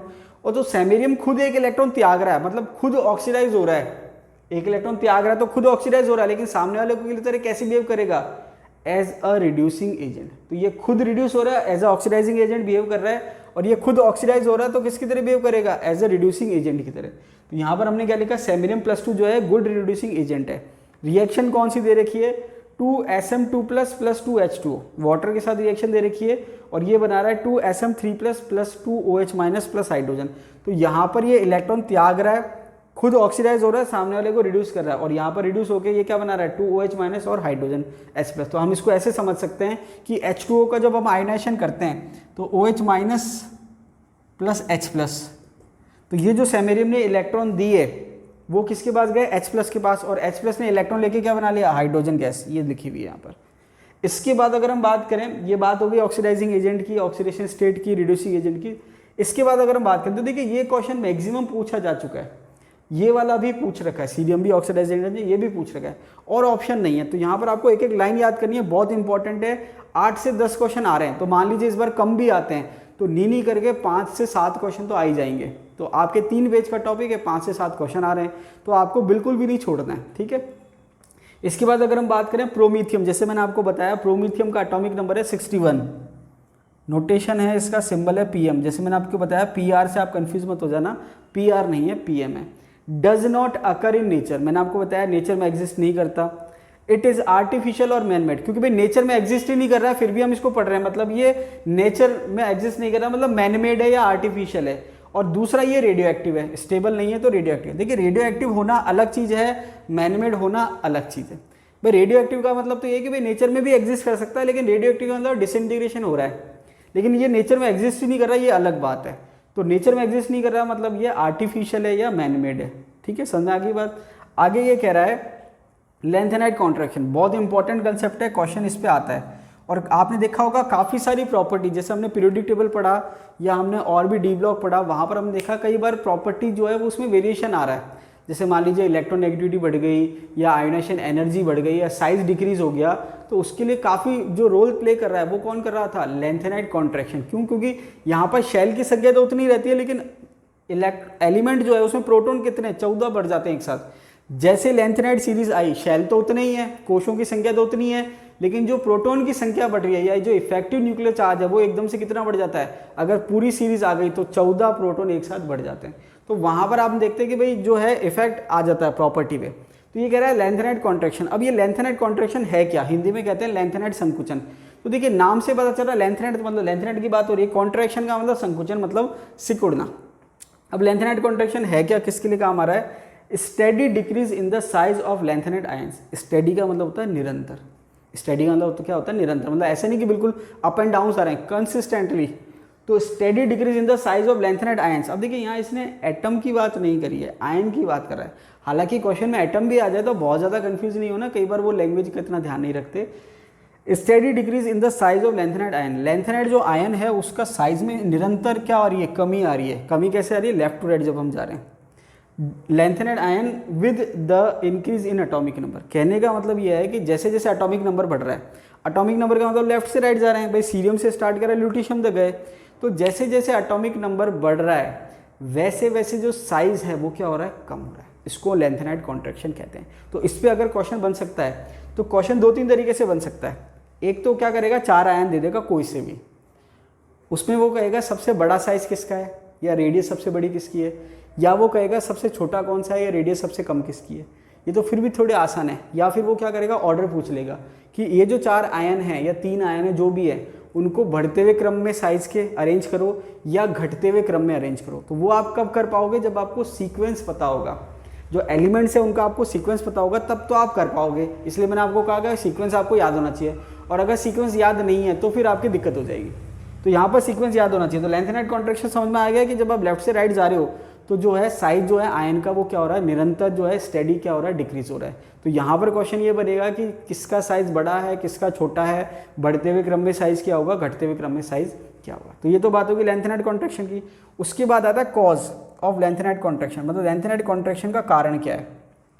अब देखिए यहाँ पर 2 कारण दे रखे हैं या 2 कारण होते हैं। एक तो सीधा सा है कि लेफ्ट से राइट जा रहे हो तो इफेक्टिव न्यूक्लियर चार्ज बढ़ रहा है, इफेक्टिव न्यूक्लियर चार्ज बढ़ रहा है तो साइज घट रहा है। हालांकि ये क्योंकि नॉर्मल है तो मेनली जो एग्जाम में क्वेश्चन पूछा गया है आरपीएससी द्वारा, उसने ये वाला फैक्टर कंसिडर किया है। हालांकि दोनों ही फैक्टर होते हैं, दूसरे को मना नहीं कर सकते, लेकिन जो आंसर है वो उसने ये वाला माना है, तो इसको हम इसी को फॉलो करेंगे। कॉज क्या दे रखा है, imperfect shielding of 1,4f electron by another in the subshell on account of the shape of the f orbital. इसका सीधा सीधा मतलब क्या है कि अगर हम डी ब्लॉक को याद करें तो डी ब्लॉक में हमने क्या कहा था कि भाई ये न्यूक्लियस है, फिर ये शेल है। तो हमने क्या कहा था कि भाई जब जैसे इलेक्ट्रॉन आ रहे हैं 4f में, वो अंदर की साइड आ रहे हैं और आउटर मोस्ट बाहर है, तो अंदर इलेक्ट्रॉन आ रहे हैं तो वो क्या करता है, अट्रैक्शन फोर्स को कम करने का काम करता है और साथ में रिपेल भी करता है। तो वो हम क्या कहते हैं, शील्डिंग इफेक्ट या स्क्रीनिंग इफेक्ट कहते हैं। उससे साइज क्या होता है, बढ़ता है, उससे साइज क्या होता है, बढ़ता है। तो डी ब्लॉक में जैसे हमने कहा था कि जो आपके न्यूट्रल एटम होते हैं वहाँ पर साइज जो है लगभग सेम रहता है, मतलब सारा सेम नहीं रहता लेकिन बहुत ज़्यादा वेरिएशन नहीं होता। क्यों? क्योंकि जो इफेक्टिव न्यूक्लियर चार्ज है वो साइज को घटाने की कोशिश करता है और जो स्क्रीनिंग इफेक्ट है वो साइज को बढ़ाने की कोशिश करता है। अब यहाँ पर क्या है कि जो इफेक्टिव न्यूक्लियर चार्ज है वो तो साइज को घटाने की कोशिश कर रहा है, लेकिन जो शील्डिंग इफेक्ट है वो एक्चुअल में क्या कोशिश करना चाहिए कि साइज बढ़ जाए। और ओवरऑल क्या होना चाहिए, साइज़ क्या होना चाहिए, लगभग कांस्टेंट रहना चाहिए। लेकिन ऐसा नहीं होता। उसका कारण क्या है कि जब शील्डिंग इफेक्ट की हम बात करते हैं तो शील्डिंग इफेक्ट होता क्या है कि अंदर वाले इलेक्ट्रॉन बाहर वाले को शील्ड कर रहा है, अट्रैक्शन फोर्स कम कर रहा है। लेकिन 4f की जो ऑर्बिटल की जो शेप है वो इस प्रकार से है कि प्रॉपर शील्डिंग नहीं हो पाती। तो 4f की शील्डिंग जो है बहुत कम होती है, या हम 4b हटा दें तो f की जो शील्डिंग है वो कम होती है। तो अगर आपने ध्यान दिया हो तो एक इस टाइप के क्वेश्चन आ चुके हैं कि शील्डिंग इफेक्ट जो है या स्क्रीनिंग इफेक्ट जो है, परिरक्षण प्रभाव है, उसका क्रम क्या या ऑर्डर क्या होता है। तो ये मैंने आपको बता रखा है कि s का ज़्यादा होता है, फिर p, फिर d और फिर f। तो स्क्रीनिंग इफेक्ट जो है f का बहुत कम होता है। तो यहाँ पर जो कॉज है लेंथेनाइट कॉन्ट्रैक्शन का, क्वेश्चन पूछ रखा है आरपीएससी ने पॉलिटेक्निक कॉलेज लेक्चरर में, ठीक है, 2012 में एग्जाम हुई थी, उसमें पूछा था कि जो साइज कम हो रहा है, लेंथेनाइट कॉन्ट्रैक्शन हो रहा है, उसका रीज़न क्या है। तो रीज़न क्या है, imperfect shielding of 4f electron, ये इसका आंसर है। और इम्परफेक्ट शील्डिंग क्यों हो रही है या स्क्रीनिंग इफेक्ट कम क्यों है, क्योंकि इसका जो साइज है वो प्रॉपर नहीं है। Shell on account of the shape of the f orbital, sorry size नहीं, शेप जो है एफ ऑर्बिटल का इतना प्रॉपर नहीं है कि वो अच्छे से शील्ड कर सके। तो एफ ब्लॉक की जो शील्डिंग है या एफ ऑर्बिटल की जो शील्डिंग है वो पुअर है, इस वजह से शील्डिंग इफेक्ट जो है इतना डोमिनेटिंग नहीं है और साइज क्या हो रहा है, कम हो रहा है। तो ये जो रीज़न है ये भी इंपॉर्टेंट है। तो इस पर भी क्वेश्चन बन सकते हैं, मैंने बता दिया, और ये भी क्वेश्चन एग्जाम में पूछा जा चुका है। अब देखिए हमने लेंथेनाइट कॉन्ट्रैक्शन देख लिया और उसका कॉज देख लिया। अब देखिए उसके इफेक्ट की अगर हम बात करें या कॉन्सिक्वेंसेस की बात करें तो यहाँ पर लेंथेनाइट कॉन्ट्रैक्शन से क्या क्या इफेक्ट होता है। कुछ इफेक्ट हमने पहले पढ़ रखे हैं, जैसे हमने देखा कि भाई साइज जो है वो कंपैरेटिवली ऊपर से नीचे बढ़ना चाहिए लेकिन छोटा हो जाता है, या और भी प्रॉपर्टीज हमने पढ़ रखी है। यहाँ पर जो दे रखा है वो हम देख लेते हैं। देखिए इसके कॉन्सिक्वेंसेस क्या है लेंथेनाइट कॉन्ट्रैक्शन के। सबसे पहला है आयनिक रेडियाई। जैसे कि मैंने आपको बताया कि लेंथेनाइट कॉन्ट्रैक्शन से हो क्या रहा है, जब हम लेंथेनाइट सीरीज में लेफ्ट से राइट जाते हैं तो जो उसकी आयनिक रेडिया है वो डिक्रीज हो रही है। तो ये क्या कह रहा है आयनिक रेडिया के बारे में कि सीरियम से जब हम ल्यूटिशियम जा रहे हैं तो आयनिक रेडिया डिक्रीज हो रही है। अब यहाँ पर आप एक चीज़ ध्यान रखना कि जो लेंथेनाइट सीरीज है, लेंथेनाइट सीरीज नाम क्यों पड़ा, क्योंकि लेंथेनम के बाद ये आ रहे हैं। दूसरी बात, जब हम प्रॉपर्टी कंपेयर करते हैं तो लेंथेनम की प्रॉपर्टी इनके कंपैरिजन में चलती है, मतलब लगभग सिमिलर प्रॉपर्टी चल रही है। तो वहाँ पर जब हम कंपेयर करते हैं प्रॉपर्टी को तो कई बार क्या होता है लेंथेनम भी काउंट कर लेते हैं, कई बार नहीं करते हैं। तो यहाँ पर मैंने इसको ब्रैकेट में लिख दिया। अब यहाँ पर आप इसको ऐसे समझिए कि लेंथेनम से ल्यूटिशियम साइज डिक्रीज हो रहा है। अब यहाँ पर वो क्वेश्चन क्या देगा, जैसे मैंने आपसे कहा 3-4 आयन दे देगा, फिर वो कहेगा अरेंज करो, या फिर वो कहेगा कि सबसे ज़्यादा साइज किसका है या सबसे लार्जेस्ट साइज किसका है, सबसे स्मॉलेस्ट। अब होता क्या है कि हम याद कर लेंगे, मान लीजिए हमारी आदत है रटने की, हमने क्या रट लिया, ये मान लीजिए मैंने लिख नहीं रखा है, मैंने ब्रैकेट में लिख दिया, ये लिखा हुआ है सीरियम से ल्यूटिशियम डिक्रीज हो रहा है। अब हम क्या करेंगे, डिक्रीज हो रहा है, सबसे ज़्यादा साइज इसका है और सबसे कम इसका है। लेकिन वो तो तब है जब ऑप्शन में ये दोनों दे रखे हों। अगर ऑप्शन में मान लीजिए लेंथेनम दे दिया तो ज़्यादा साइज इसका हो जाएगा, या फिर ना तो उसने सीरियम दिया ना ल्यूटिशियम दिया, 4 बीच में से दे दिए कोई से भी, फिर कहेगा बताओ चारों में से सबसे बड़ा साइज किसका है, सबसे छोटा किसका है। तो आपको पूरी जो सीरीज है लेंथेनाइट सीरीज वो याद होनी चाहिए, तब तो आप कर पाएंगे, वरना नहीं कर पाएंगे। समझ में आ गई बात। तो ये आपको फ्लक्चुएट रखना है या फ्लेक्सिबिलिटी रखनी है, क्वेश्चन पे डिपेंड करेगा कि आंसर क्या होगा, हाईएस्ट किसका है, लोएस्ट किसका है, ऑर्डर किसका है, वो चारों ऑप्शन पे डिपेंड करेगा। यहाँ पर इसको ब्रैकेट में लिख दिया और केवल लिख दिया कि डिक्रीज हो रहा है साइज। आगे अगर हम बात करें लेंथेनम से लेके ल्यूटिशियम तक, चाहे हम बात करें ऑक्साइड की या हम बात करें हाइड्रोक्साइड की, बेसिक स्ट्रेंथ डिक्रीज हो रही है।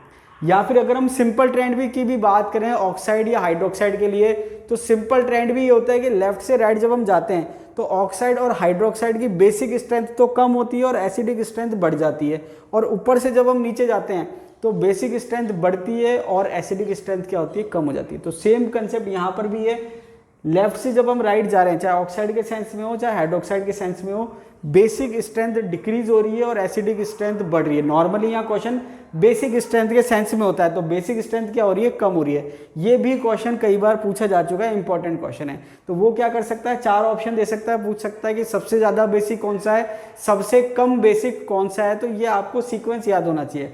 आगे दे रखा है similar size of second and third transition series, ये मैं आपको पढ़ा चुका हूँ और इस पर क्वेश्चन भी शीट में दे रखा है, टेस्ट में भी पूछा गया है, तो ये आपको पता होगा, ज़्यादा डिटेल में जाने की जरूरत नहीं है। तो ये बात थी कॉन्सिक्वेंस ऑफ लेंथेनाइट कॉन्ट्रैक्शन की। इसके बाद आगे दे रखा है कलर ऑफ लेंथेनाइट कॉम्प्लेक्स। बहुत ज़्यादा क्वेश्चन नहीं पूछे गए हैं लेकिन आपको आइडिया होना चाहिए, क्योंकि देखिए आजकल क्या है कि जब एक ही टॉपिक में से 10-10 क्वेश्चन आते हैं तो वहाँ पर वो क्या करते हैं, कोई सी भी लाइन उठाई और वहाँ से क्वेश्चन दे दिया। तो कुछ भी क्वेश्चन आ सकता है, आप मान के चलिए एक एक लाइन इंपॉर्टेंट है। तो यहाँ पर क्या दे रखा है, colour of lanthanide complex, lanthanide metals are silvery white. तो अगर हम केवल मेटल की बात करें, कॉम्प्लेक्स की बात ना करें, तो सिल्वरी वाइट है, मेटल की बात हो रही है, कॉम्प्लेक्स की बात नहीं हो रही। आगे बात कर रहे हैं कॉम्प्लेक्स की, लैंथेनाइड कॉम्प्लेक्स से show colour due to f transition. जैसे हमने डी ट्रांजिशन पढ़ा था, वैसे एफ ट्रांजिशन होता है colour due to f transition. ये यहाँ दे रखा है कि नॉर्मली जो है कलर कैसे शो कर रहा है, एफ ट्रांजिशन। ट्रांजिशन एलिमेंट्स में हमने कहा कि कलर क्यों शो कर रहा है, डी ट्रांजिशन। लेकिन मैंने आपको कहा था कि कई बार ऐसा केस आता है कि जहाँ डी ट्रांजिशन नहीं हो रहा फिर भी वो कलर शो करता है। तो वहाँ आंसर क्या था, चार्ज ट्रांसफर स्पेक्ट्रा। समझ में आ गई बात। अब यहाँ पर अगर हम बात करें सीरियम 4+ की, शो येलो और ऑरेंज रेड कलर। अब यहाँ ब्रैकेट में इलेक्ट्रॉनिक कॉन्फ़िगरेशन लिखी हुई है।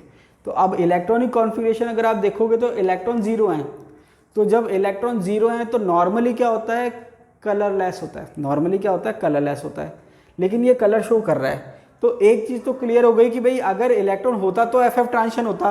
अब इलेक्ट्रॉन ही नहीं है एफ में, तो एफ ट्रांजिशन किस बात का। तो इसका मतलब ये हुआ कि एफ ट्रांजिशन की वजह से कलर शो नहीं कर रहा है। कलर तो शो कर रहा है लेकिन रीजन एफ ट्रांजिशन नहीं हो सकता। दूसरा पॉइंट, सेमेरियम +2 जो है शो ब्लड रेड कलर। अब ये जो दोनों केस हैं, इन दोनों केस का जो रीजन दे रखा है वो है रेड चार्ज ट्रांसफर स्पेक्ट्रा, और वो भी कौन सा, LMCT। तो देखिए यहाँ पर ये क्वेश्चन बहुत अच्छे हो सकते हैं। कैसे, पहली बात तो वो आपसे पूछे कि सीरियम 4+ जो है वो कलर शो करेगा या नहीं करेगा। तो आप क्या सोचेंगे, भाई एफ में 0 है तो कलर शो नहीं करेगा क्योंकि एफ ट्रांजिशन की पॉसिबिलिटी नहीं है। तो आपके हिसाब से क्या हो जाएगा, कलरलेस होना चाहिए, जबकि कलर शो कर रहा है। कौन सा शो कर रहा है, शो येलो। हालांकि येलो इतना नहीं है इंपॉर्टेंट, ऑरेंज रेड ज़्यादा लिखा रहता है, ऑरेंज रेड कलर। और रीजन क्या है, चार्ज ट्रांसफर कौन सा, LMCT। एक तो ये गलती आप कर सकते हो। दूसरा ये वाली और ज़्यादा कर सकते हो, क्यों, क्योंकि जब हमने LMCT चार्ज ट्रांसफर पढ़ा था तो हमने एक कंडीशन पढ़ी थी कि हायर ऑक्सीडेशन स्टेट होनी चाहिए। हालांकि एफ ब्लॉक में डी ब्लॉक की तुलना में कम पे भी शो हो जाता है। जैसे आप देखेंगे यहाँ +2 शो कर रहा है, ये तो फिर भी +4 है, ये तो +2 शो कर रहा है। +2 बहुत ज़्यादा हायर ऑक्सीडेशन स्टेट नहीं होती, फिर भी शो कर रहा है। ये क्वेश्चन RPSC ने पूछ भी रखा है, ठीक है। सेमेरियम +2 जो है शो ब्लड रेड कलर, तो ये क्यों कर रहा है, चार्ज ट्रांसफर कौन सा, LMCT।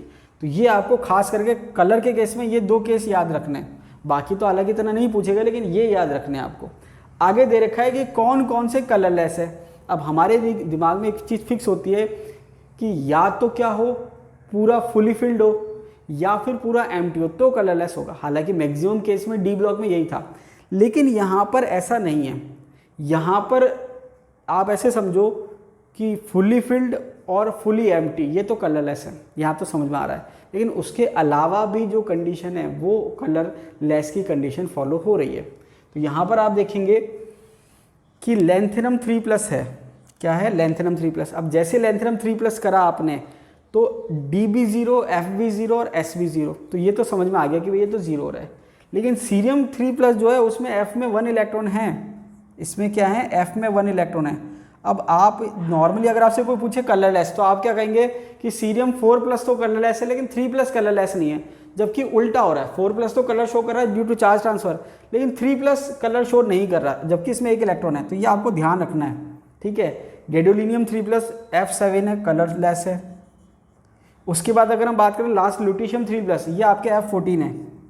तो ये तो समझ में आता है कि भाई F14 कलरलेस होगा, लेकिन ये जो इसके पहले आ रहा है ये F13 है, तो भी कलर शो कर रहा है। तो यहाँ पर ये आपको याद रखने की कलरलेस कौन है, तो F0 वाला कलरलेस है और F14 वाला कलरलेस है। इसमें तो आपको कोई प्रॉब्लम नहीं होगी याद करने के लिए, ये F0 है, तो ये 0 कलरलेस है और ये 0 कलरलेस है। लेकिन यहाँ पर ये जो 0 है ये कलरलेस नहीं है, ध्यान रखना। इसके अलावा F1, F13 मतलब इसके पास वाला ये भी कलरलेस है और मिड वाला भी कलरलेस है। तो क्वेश्चन पूछा जा सकता है या जाता है कि निम्न में से कौन सा कलरलेस है, कौन सा नहीं है। तो वहाँ पर अगर आप फिक्स पैटर्न पे चलोगे कि भाई या तो पूरा एम्प्टी होना चाहिए, पूरा फिल्ड होना चाहिए, वहाँ आपसे गलती हो सकती है। तो ये आप याद कर लेना, 5 ही तो केस दे रखे हैं। आगे दे रखा है स्पेक्ट्रा। तो देखिए अगर हम कंपेयर करें स्पेक्ट्रा को F ब्लॉक के D ब्लॉक से, तो D ब्लॉक के स्पेक्ट्रा ऐसे आते हैं, ब्रॉड आते हैं मतलब, जबकि F ब्लॉक के स्पेक्ट्रा आते हैं शार्प। कैसे आते हैं, शार्प। तो यहाँ पर दे रखा है जो स्पेक्ट्रा है वो कैसा है, शार्प पीक आती है। शार्प का मतलब तीखी, पैनी पीक आती है। जबकि डी ब्लॉक की कैसी आती है, ब्रॉड। कंपैरिजन करें तो कंपैरिजन में स्टेटमेंट आता है, जैसे आपने देखा होगा क्वेश्चन इस टाइप से आते हैं, कौन सा स्टेटमेंट सही है कौन सा गलत है, तो वहाँ पर स्टेटमेंट आता है। तो स्टेटमेंट क्या है कि डी ब्लॉक के जो स्पेक्ट्रा होते हैं वो ब्रॉड होते हैं, जबकि एफ ब्लॉक के स्पेक्ट्रा शार्प होते हैं। इसी की ये जो शार्प पीक आ रही है, इसी की प्रॉपर्टी की वजह से ये एक यूज आता है, इसका क्या यूज आता है, used for wavelength calibration of instrument. जो वेवलेंथ कैलिब्रेशन होता है उसमें काम आता है। एफ ब्लॉक के जो कॉम्प्लेक्स हैं वो क्या आते हैं, काम आते हैं किसमें, used for wavelength calibration of instrument. देखिए कैलिब्रेशन का मतलब क्या होता है कि आप इंस्ट्रूमेंट को चेक कर रहे हो कि वो सही काम कर रहा है या नहीं कर रहा है। जैसे फॉर एग्जांपल मान लीजिए कि ये स्टैंडर्ड वेट इसका मान लीजिए 20 ग्राम है, मुझे पता है, मैंने अच्छी मशीन पे चेक कर लिया, तो मेरे लिए ये रेफरेंस हो गया क्या है, 20 ग्राम है मान लीजिए वेट। फिर मैंने कोई मशीन ली, उस पर मैंने इसको वे किया, इसका वेट आ रहा है 22 ग्राम। इसका मतलब मशीन जो है वो एक्चुअल वेट से 2 ग्राम ज़्यादा बता रही है, तो मैं क्या करूँगा, इसको 2 ग्राम मशीन का कम कर दूंगा। तो अब 2 ग्राम करने के बाद ये कितना दिखा रहा है, 20 ग्राम। अब ये मशीन कैलिब्रेट हो गई। तो कैलिब्रेशन का मतलब क्या है कि जो एरर आ रही है या जो डेविएशन आ रहा है उसको हम रिमूव कर देते हैं रेफरेंस लेकर, तो वो कैलिब्रेशन कहलाता है। तो हम क्या कह रहे हैं कि जो शार्प पीक आ रही है एफ ब्लॉक कॉम्प्लेक्स की, और उसको हम जो कॉम्प्लेक्स है लेंथेनाइट कॉम्प्लेक्स है उसको हम किस काम में ले रहे हैं, वेवलेंथ कैलिब्रेशन के काम में ले रहे हैं। तो ये भी बहुत इंपॉर्टेंट पॉइंट है। अभी आगे आएगा, आपके पर्टिकुलर एग्जाम्पल आएगा कि कौन सा कॉम्प्लेक्स काम आता है वेवलेंथ कैलिब्रेशन के। अब देखिए आगे दे रखा है मैग्नेटिक मोमेंट। अगर हम मैग्नेटिक मोमेंट डी ऑर्बिटल के लिए बात करें या ट्रांजिशन मेटल के लिए बात करें, तो वहां पर हम जो फॉर्मूला पढ़ते हैं, जो हमें फॉर्मूला याद रहता है, वो होता है √n+2। n जो है वो है नंबर ऑफ अनपेड इलेक्ट्रॉन, और मैंने आपसे कहा था कि नंबर ऑफ अनपेड इलेक्ट्रॉन की जो वैल्यू होती है वो s से ट्वाइस होती है। इसका मतलब मैंने आपसे कहा था कि जो n है वो 2s के बराबर होता है, ठीक है। तो वहाँ पर जो आपने फॉर्मूला पढ़ा था √n+2, उसको अगर आप चेंज करेंगे, एक तो आपने फॉर्मूला पढ़ा था √n+2, इसको जब आप चेंज करेंगे तो आप देखेंगे जो फॉर्मूला बन रहा था वहाँ पर वो था √4s+1। ये मैंने आपको बताया था अगर आपने ढंग से वीडियो देखा हो तो डी ब्लॉक में हम पढ़ते हैं फॉर्मूला या तो ये या ये वाला बहुत ज़्यादा काम में नहीं लेते, क्योंकि फिर रिजल्टेंट स्पिन क्वांटम नंबर निकालना वो हमारे लिए थोड़ा सा क्या है, कैलकुलेशन बढ़ जाती है। ये आपको इजी पड़ता है, नंबर ऑफ अनपेड इलेक्ट्रॉन सामने दिख जाते हैं कॉम्प्लेक्स के, तो वो आपको आसान पड़ते हैं। तो √n+2 और या फिर √4s+1 ये आपने पढ़ा था, और रिलेशन क्या है, n = 2s। तो इस फॉर्मूले में जब आप n की वैल्यू 2s रखेंगे तो ये आपके फॉर्मूला आ जाएगा, क्योंकि 2 कॉमन बाहर आ जाएगा, वो आप सॉल्व कर सकते हैं। अब होता क्या है, यहाँ पर ये फॉर्मूला काम क्यों आता है, क्योंकि यहाँ पर आपके केवल जो स्पिन कॉन्ट्रीब्यूशन है इलेक्ट्रॉन का वो काम आ रहा है, ऑर्बिटल कॉन्ट्रीब्यूशन काम नहीं आ रहा। क्योंकि जो ऑर्बिटल कॉन्ट्रीब्यूशन है वो लिगेंड के ऑर्बिटल कॉन्ट्रीब्यूशन से कैंसिल आउट हो जाता है, ठीक है। तो सिंपल सा हम क्या ध्यान रखते हैं कि डी ब्लॉक में स्पिन कॉन्ट्रीब्यूशन जो है, स्पिन एंगुलर मोमेंटम है, वो तो काम आ रहा है मैग्नेटिक मोमेंट में, लेकिन जो ऑर्बिटल कॉन्ट्रीब्यूशन है या ऑर्बिटल मैग्नेटिक मोमेंट है या ऑर्बिटल जो मोमेंटम है, उसकी वजह से जो मैग्नेटिक मोमेंट है वो काउंट नहीं हो रहा। समझ में आ गई बात। 2 फैक्टर होते हैं, एक तो आपके स्पिन फैक्टर और एक ऑर्बिटल फैक्टर, ठीक है, स्पिन एंगुलर मोमेंटम और ऑर्बिटल एंगुलर मोमेंटम। तो स्पिन वाला काम आ रहा है, ऑर्बिटल वाला काम नहीं आ रहा, क्योंकि वो कैंसिल आउट हो रहा है लिगेंड से। लेकिन जब हम एफ ब्लॉक की बात करते हैं तो वहां पर आपके दोनों काउंट होते हैं, स्पिन फैक्टर भी काउंट होता है और ऑर्बिटल फैक्टर भी काउंट होता है। समझ में आ गई बात। तो यहाँ पर जो ओवरऑल फॉर्मूला है वो है μ = √4s+1 + LL+1। ये फॉर्मूला पूछा जा चुका है, तो ये आपको ध्यान रखने, सारे फॉर्मूले पूछे जा चुके हैं। तो ये एक फॉर्मूला क्या हो गया, √4s+1 + LL+1। तो हम डी ब्लॉक में केवल इतना पढ़ते हैं, तो यहाँ पर क्या जुड़ जाएगा साथ में, LL+1। अब ये S और L है क्या, S क्या है, रिजल्टेंट स्पिन क्वांटम नंबर, और L क्या है, resultant orbital quantum number. S तो मैंने आपको बताया भी था हिंट की भाई रिजल्टेंट स्पिन क्वांटम नंबर कैसे आएगा, जितने इलेक्ट्रॉन ऊपर की साइड है उसको +½ कर दो और जितने इलेक्ट्रॉन नीचे की साइड है उसको -½ कर दो, उसका जो भी रिजल्ट आ रहा है वो क्या हो जाएगा, resultant spin quantum number. L जो है रिजल्टेंट ऑर्बिटल क्वांटम नंबर, इसका भी निकालने का तरीका होता है, जब हम नेट की क्लास करते हैं या जब हम नेट के लेवल का पढ़ते हैं तो वहाँ पर आपके टर्म सिंबल आती है, माइक्रोस्टेट्स आती है, वहाँ पर हम ये काम में लेते हैं। यहाँ पर फिलहाल आपकी ज़रूरत नहीं है। तो ये रिजल्टेंट स्पिन क्वांटम नंबर है और रिजल्टेंट ऑर्बिटल क्वांटम नंबर है। अब ये फॉर्मूला आपने पढ़ लिया। इसके अलावा यहाँ पर अगर हम इसको थ्योरेटिकल कहें तो थ्योरेटिकल क्या कह सकते हैं कि जो मैग्नेटिक मोमेंट हम निकाल रहे हैं लेंथेनाइड्स का, वहाँ पर स्पिन का कॉन्ट्रीब्यूशन भी है और ऑर्बिटल का कॉन्ट्रीब्यूशन भी है, जबकि ट्रांजिशन एलिमेंट्स में ऑर्बिटल कॉन्ट्रीब्यूशन जो होता है, ऑर्बिटल कॉन्ट्रीब्यूशन वो कैंसिल आउट हो जाता है लिगेंड की वजह से। यहाँ पर कैंसिल आउट नहीं हो रहा। ये फॉर्मूला तो आपको बता ही रखा है मैंने, ये फॉर्मूला भी आपको याद रखना है। नोट्स में ये फॉर्मूला नहीं दे रखा है, आप ऐड कर लेना, ठीक है। देखिए 100% कई बार नहीं हो पाता, कुछ रह जाता है। हर बार इंप्रूवमेंट की गुंजाइश रहती है। तो आप क्या करना, ये फॉर्मूला ऐड कर लेना, क्योंकि होता क्या है कि कई बार हम सोचते हैं कि भाई ये चीज़ पूछी नहीं जा सकती है तो हाई लेवल की है, इसलिए हम वो चीज़ मैटर में नहीं डालते हैं, लेकिन एग्जाम में आ जाती है। तो वो आप ऐड कर लेना, कुछ भी चीज़ आपके नहीं छूटेगी, कुछ ना कुछ जो अगर बचेगा मुझे लगेगा मैं आपको कैसे ना कैसे करके ऐड करा लूँगा। हालांकि आपने थ्योरी में नहीं है लेकिन क्वेश्चन दे रखा है आपकी शीट में, तो वहाँ से आप ऐड कर सकते हैं, कुछ छूटेगा नहीं आपके, ये मेरी गारंटी है। ठीक है, जो आपके मैग्नेटिक मोमेंट है उसका दूसरा फॉर्मूला आप क्या देख सकते हैं, G√J+1। अब देखिए होता क्या है, S क्या है रिजल्टेंट स्पिन क्वांटम नंबर और L क्या है रिजल्टेंट ऑर्बिटल क्वांटम नंबर। तो जब हम इन दोनों को कंबाइन करते हैं, जो कंबाइन करने के बाद नया क्वांटम नंबर आता है जिसको हम J कहते हैं। ठीक है, रिजल्टेंट क्वांटम नंबर जो भी आप कह सकते हो, ये स्पिन क्वांटम नंबर है रिजल्टेंट, ये ऑर्बिटल क्वांटम नंबर है, दोनों को जब हमने कंबाइन कर दिया तो J आ गया, नया क्वांटम नंबर जिसको हमने क्या कहते हैं J। कपलिंग से आता है, किससे आता है, कपलिंग से, LS कपलिंग कहते हैं, तो LS कपलिंग से J आता है। बहुत ज़्यादा डिटेल में जाने की जरूरत नहीं है। तो यहाँ पर ये फॉर्मूला तो आपके पूछा ही गया है और ये वाला फॉर्मूला भी पूछा गया है, तो आप ऐड कर लेना। तो एक फॉर्मूला क्या हो गया, μ = G√J+1, ये फॉर्मूला हो गया आपका। तो ये दो फॉर्मूला आ गए, तो सीधा सीधा क्वेश्चन क्या बन गया, मैग्नेटिक मोमेंट का फॉर्मूला क्या है। तो दोनों क्वेश्चन पूछे जा चुके हैं, दोबारा से रिपीट हो सकते हैं, दो क्वेश्चन तो ये हो गए। अब इसके अलावा क्वेश्चन क्या आता है, इसके अलावा इस पर भी क्वेश्चन पूछा जा चुका है। अब इस पर है क्या क्वेश्चन, तो एक तो क्या होता है हम थ्योरेटिकल पढ़ते हैं और एक होता है न्यूमेरिकल पढ़ते हैं। थ्योरेटिकल न्यूमेरिकल दोनों का मतलब क्या है मैं बता देता हूँ कि यहाँ पर अगर हम थ्योरेटिकल बात करें तो देखिए स्पिन कंट्रीब्यूशन भी और ऑर्बिटल कंट्रीब्यूशन भी है। अब ये दो कंट्रीब्यूशन क्या हो सकते हैं, दोनों सेम साइड भी हो सकते हैं, सेम साइड मतलब ऐड हो रहे हैं, दोनों अपोजिट साइड भी हो सकते हैं, दोनों एक दूसरे को क्या कर रहे हैं, कैंसिल आउट कर रहे हैं। तो यहाँ पर दोनों कंडीशन पॉसिबल है। क्या कंडीशन पॉसिबल है, spin and magnetic moment work in opposite direction, opposite direction में भी वर्क कर सकते हैं। Spin and magnetic moment supplements each other, मतलब दोनों एक दूसरे को सप्लीमेंट कर सकते हैं, मतलब एक दूसरे को बढ़ावा दे सकते हैं, मतलब सेम डायरेक्शन में काम कर सकते हैं। तो दोनों पॉसिबिलिटी, तो एक तो हमने बात करी लैंग्वेज के फॉर्म में, लैंग्वेज के फॉर्म में क्या है कि spin and magnetic moment work in opposite direction में भी कर सकते हैं, spin and magnetic moment supplement each other, दोनों सेम डायरेक्शन में भी काम कर सकते हैं। ये हमने बात करी थ्योरेटिकल। कंडीशन क्या है, कंडीशन ये है spin and magnetic moment work in opposite direction. Opposite direction में कब है, जब ये फॉर्मूला काम आ रहा है, J = L-S, दोनों क्या हो रहे हैं, कैंसिल आउट कर रहे हैं एक दूसरे को, L में से S माइनस हो रहा है। ये कंडीशन कब है, when the shell is less than half filled. तो जब shell less than half filled है तो दोनों फैक्टर अपोजिट डायरेक्शन में काम करेंगे, स्पिन फैक्टर और मैग्नेटिक फैक्टर, स्पिन कॉन्ट्रीब्यूशन और ऑर्बिटल कॉन्ट्रीब्यूशन सॉरी।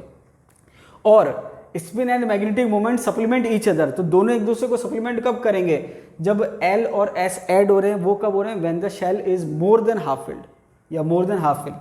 ये आपके यहाँ आ जाएगा, सॉरी। तो इसका मतलब क्या हुआ, इसका मतलब ये हुआ कि आपके दो फैक्टर हैं, एक स्पिन फैक्टर और एक ऑर्बिटल फैक्टर। तो यहाँ पर दोनों सेम डायरेक्शन में भी काम कर सकते हैं, दोनों अपोजिट में भी काम कर सकते हैं। तो क्वेश्चन ये पूछा जाता है कि सेम में कब करते हैं और अपोजिट में कब करते हैं। लैंग्वेज के फॉर्म में भी पूछा जा सकता है या फॉर्मूले के फॉर्म में भी पूछा जा सकता है। तो ये पूछा जा चुका है कि भाई J की वैल्यू L-S कब होगी और J की वैल्यू L+S कब होगी। तो J की वैल्यू L-S कब है, when the shell is less than half filled. Less than half filled का मतलब F की अगर हम बात करें तो हाफ फिल्ड से कम है, ठीक है, हाफ फील्ड से कम है तो J की वैल्यू जो होगी वो L-S हो जाएगी, और हाफ फील्ड से ज़्यादा है तो J की वैल्यू L+S हो जाएगी। तो इसके केस में तो नो डाउट J की वैल्यू कम आएगी और इसके केस में नो डाउट J की वैल्यू ज़्यादा आएगी। तो इसका एक कंक्लूजन ये भी निकलता है कि जब आपके इलेक्ट्रॉन हाफ फील्ड से कम है तो J की वैल्यू कम आती है, और J की वैल्यू कम होगी अगर तो मैग्नेटिक मोमेंट कम आएगा, और जब मोर देन हाफ फील्ड है तो J की वैल्यू ज़्यादा आती है क्योंकि ये प्लस हो रहा है, तो मैग्नेटिक मोमेंट की भी वैल्यू ज़्यादा आती है। तो आप देखेंगे कि जो एलिमेंट्स हैं, ये जो आयंस हैं, स्टार्टिंग वाले का मैग्नेटिक मोमेंट कम रहता है और बाद वालों का मैग्नेटिक मोमेंट ज़्यादा रहता है। तो ये दोनों आपको ध्यान रखना है, फॉर्मूला वाइज भी और लैंग्वेज वाइज भी। फॉर्मूला वाइज क्या है, J की वैल्यू L-S कब, less than half filled. Language क्या कह रही है, spin and magnetic moment work in opposite direction. दूसरी बात है फॉर्मूला क्या है, J = L+S कब, when the shell is more than half filled. Language क्या कह रही है, spin and magnetic moment supplement each other, मतलब एक दूसरे को बढ़ावा दे रहे हैं। अब हम आगे आ जाते हैं, लेंथनम 3+ और सीरियम 4+। नोट्स में आप करेक्शन कर लेना, 3+ लिखा हुआ है गलती से, 4+ कर लेना आप, ठीक है। Lanthanum 3+, cerium 4+। डायामैग्नेटिक है, क्या है, डायामैग्नेटिक। अब देखिए यहाँ पर कलर का कंसेप्ट अलग है, मैग्नेटिक मोमेंट का कंसेप्ट अलग है। तो यहाँ पर मैग्नेटिक मोमेंट जो है वो डायमैग्नेटिक है, क्योंकि अनपेयर्ड इलेक्ट्रॉन जीरो है, इलेक्ट्रॉन ही जीरो है F0, तो पेयर और अनपेयर का कंसेप्ट ही नहीं है, तो डायमैग्नेटिक है। ठीक है, तो लैंथेनम 3+ और सीरियम 4+ डायमैग्नेटिक है। कंफ्यूज मत हो जाना कि सर ने तो कहा था कि भाई 4+ है 3+ है, वो अलग है, कलर अलग है और मैग्नेटिक मोमेंट अलग है। ठीक है, ये हो गया डायमैग्नेटिक 4F0। लुटीशियम 3+ जो है वो 4F14 है, ये भी डायमैग्नेटिक हो जाएगा। तो या तो आपके पूरा एम्प्टी है या फिर पूरा क्या है, फुली फिल्ड है, तो क्या हो जाएगा, डायमैग्नेटिक। आगे दे रखा है डायस्पोरियम और हॉल्मियम, ये मैक्सिमम मैग्नेटिक मोमेंट शो करते हैं। समझ में आ गई बात। तो यहाँ पर आपके क्वेश्चन खूब सारे बनते हैं, इस पे क्वेश्चन बन चुका है, इस पे क्वेश्चन बन चुका है, इन पे क्वेश्चन बन चुका है। इसके अलावा आपके इस पे क्वेश्चन आता है कई बार, डायस्पोरियम और हॉल्मियम जो है मैक्सिमम मैग्नेटिक मोमेंट शो करते हैं। अगर एक ऑप्शन टिक करना हो तो डायस्पोरियम है, हालांकि ऐसा नहीं होगा कि भाई एक में डायस्पोरियम दे और एक में हॉल्मियम दे, क्योंकि मार्जिनली थोड़ा सा फर्क है, लेकिन फिर भी अगर एक को चूज करना हो तो डायस्पोरियम पहले नंबर पे, दूसरे नंबर पे हॉल्मियम है। हालांकि इनमें बहुत कम डिफरेंस है, इसलिए दोनों को एज अ पेयर काम में लेते हैं, भाई दो के ऑप्शन देते हैं कि दो ये दो ये दो ये, ज़्यादा किसकी है। तो अगर एक एक देगा तो दोनों में से एक ही देगा, और दो देगा तो फिर दोनों साथ में देगा। तो आपको ध्यान रखना है, सबसे पहले नंबर पे डायस्पोरियम है, दूसरे नंबर पे हॉल्मियम है, मैक्सिमम मैग्नेटिक मोमेंट। आगे क्या दे रखा है, graph between atomic number and magnetic moment double humped. अब ये डबल हम्ड क्या होता है, तो यहां पर ये जब हम देखते हैं तो देखिए, एक तो मैग्नेटिक मोमेंट हमने एक्सपेरिमेंटली निकाला और एक मैग्नेटिक मोमेंट हमने फॉर्मूला से निकाला। तो जैसे हमने डी ब्लॉक में क्या करा था, ये फॉर्मूला पढ़ा था, तो जो हमने मैग्नेटिक मोमेंट की वैल्यू निकाली थी वो फॉर्मूले से निकाली थी, जो हमने निकाली थी ना √3 या जो भी थी √8 की वैल्यू, वो सब हमने फॉर्मूले से निकाली थी। तो मैग्नेटिक मोमेंट दो तरीके से होता है, एक तो हम फॉर्मूला लगा के निकालते हैं और एक एक्सपेरिमेंटली निकालते हैं। तो होता क्या है कि फॉर्मूला तभी वैलिड माना जाता है जब एक्सपेरिमेंटल वैल्यू से मैच करे, थोड़ा बहुत डेविएशन चलता है। तो यहाँ पर क्या है कि जब हमने देखा कि भाई मैग्नेटिक मोमेंट की वैल्यू क्या आ रही है और फॉर्मूला क्या लग रहा है, तो हमने ये देखा कि भाई ठीक है फॉर्मूला काम कर रहा है। तो जब फॉर्मूले से आप कैलकुलेट करोगे या मैग्नेटिक मोमेंट आपके नोट्स में दे रखी है, सारी यहाँ लिखने की जरूरत नहीं है। तो जो ग्राफ आता है वो इस टाइप से आता है, मतलब एक पीक आती है छोटी हाइट की, कम हाइट की, उसके बाद दूसरी पीक आती है ज़्यादा हाइट की। क्यों? क्योंकि पहले में तो ये माइनस वाला कंसेप्ट चल रहा है और बाद वाली में प्लस वाला कंसेप्ट चल रहा है। तो यहाँ पर आप देखेंगे कि दो पीक आ रही है, इसलिए हम इसको क्या नाम दे रहे हैं, डबल हम्ड। क्या नाम दे रहे हैं, डबल हम्ड। और आप जब देखेंगे डायस्पोरियम और हॉल्मियम, तो ये एक्चुअल में यहाँ आते हैं, एक यहाँ आता है और एक यहाँ आता है, दोनों लगभग बराबर आते हैं। तो ये जो ग्राफ है उसको हमने क्या कहा, डबल हम्ड है। अब देखिए ये क्वेश्चन आरपीएससी ने नहीं पूछा है, लेकिन अदर एग्जाम में, जैसे अगर हम बात करें राजस्थान यूनिवर्सिटी के एंट्रेंस एग्जाम में कई बार पूछा जा चुका है। तो कई क्वेश्चन ऐसे होते हैं कि जो आरपीएससी ने अभी तक नहीं पूछे, लेकिन वो नए क्वेश्चन की तलाश में है कि भाई नए क्वेश्चन पूछने हैं। तो जो क्वेश्चन आरपीएससी ने नहीं पूछे वो तो उसके लिए नया ही है, लेकिन दूसरे एग्जाम में पूछा जा चुका है, तो ऐसे क्वेश्चन आने के चांसेस ज़्यादा है। तो ये डबल हम्ड वाला क्वेश्चन आ सकता है, क्योंकि जो पिछला एग्जाम है उसमें ये क्वेश्चन नहीं आया है, ये जरूर आ चुके हैं। तो ये वाला नहीं आया, तो डबल हम्ड वाले पूछने के काफ़ी चांसेस है। इसके अलावा एक पॉइंट और है। अब देखिए मैंने आपको बताया था कि ये जो है ये आप नोट्स में ऐड कर लेना, ये नहीं है तो आप ऐड कर लेना। हालांकि क्वेश्चन में दे रखे हैं तो क्वेश्चन से आप कर सकते हो, अपने आप ऐड कर सकते हो, नहीं तो यहाँ से ऐड कर लो। इसके अलावा एक चीज़ और है, ये भी आपके नोट्स में नहीं है क्योंकि थोड़ा हाई लेवल का पॉइंट है, पहले मैंने नहीं बताया, लेकिन क्योंकि थ्योरेटिकल चीज़ें कुछ भी पूछी जा सकती है तो मैं बता देता हूँ। यहाँ पर नोट डाल के क्या लिखा हुआ है, अभी मैंने आपसे कहा कि मैग्नेटिक मोमेंट एक तो हम थ्योरेटिकल निकालते हैं, थ्योरेटिकल मतलब फॉर्मूला से, एक हम निकालते हैं एक्सपेरिमेंटल। तो यहाँ पर एक क्वेश्चन ये बनता है कि मैक्सिमम जो हैं वो मैच कर रहे हैं, थ्योरेटिकल और कैलकुलेटेड, सॉरी कैलकुलेटेड थ्योरेटिकल तो एक हो गया और एक्सपेरिमेंटल हो गया, तो मैच कर रहे हैं। एक जो है वो सबसे ज़्यादा डेविएशन शो कर रहा है, दूसरा भी कर रहा है, लेकिन पहले नंबर पर वो शो कर रहा है, डेविएशन शो कर रहा है किस में, कैलकुलेटेड में और एक्सपेरिमेंटल में। तो क्वेश्चन ये आ सकता है कि सबसे ज़्यादा डेविएशन कौन शो कर रहा है। तो यहाँ पर क्या है, deviation in theoretical and experimental value, language कुछ भी आ सकती है कि भाई जो मैग्नेटिक मोमेंट है उसमें सबसे ज़्यादा डेविएशन कौन शो कर रहा है, कि थ्योरेटिकल वैल्यू कौन सी जो फॉर्मूले से आ रही है, और एक्सपेरिमेंटल वैल्यू जो डेटाबेस है। तो जो आपको मैंने नोट्स में वैल्यू लिखवा रखी है वो एक्सपेरिमेंटल वैल्यू है, थ्योरेटिकल वैल्यू नहीं है। तो जो डेविएशन सबसे ज़्यादा है वो किस में है, यूरोपियम 3+ में। क्योंकि यहाँ पर आप देखेंगे कि थ्योरेटिकल जब आप बात करेंगे, अब देखिए थ्योरेटिकल कैसे कैलकुलेट कर रहे हैं वो फिर आपके हाई लेवल हो जाएगा, वो मैं आपको नहीं बता रहा। थ्योरेटिकल अगर आप इसकी कैलकुलेट करोगे तो 0 आनी चाहिए, लेकिन हम देखते हैं कि 0 जो है, जो आपके एक्सपेरिमेंटल डेटा हैं, जो मैग्नेटिक मोमेंट के जो मैंने आपको नोट्स में बता रखे हैं, वो 300 केल्विन पर हैं। किस पर हैं, 300 केल्विन पर। तो 300 केल्विन पर अगर हम बात करें एक्सपेरिमेंटल वैल्यू की, तो 0 नहीं आ रही, ज़्यादा ही आ रही है। एग्जैक्ट वैल्यू मुझे ध्यान नहीं है, आप देख लेना, नोट्स में मिल जाएगी, 2 से 3 समथिंग दे रखी है। तो एक्सपेरिमेंटल वैल्यू ज़्यादा है जबकि थ्योरेटिकल वैल्यू क्या करिए 0 आना चाहिए, और ये डेटा किस पे 300 केल्विन पर। लेकिन अगर आप टेम्परेचर को कम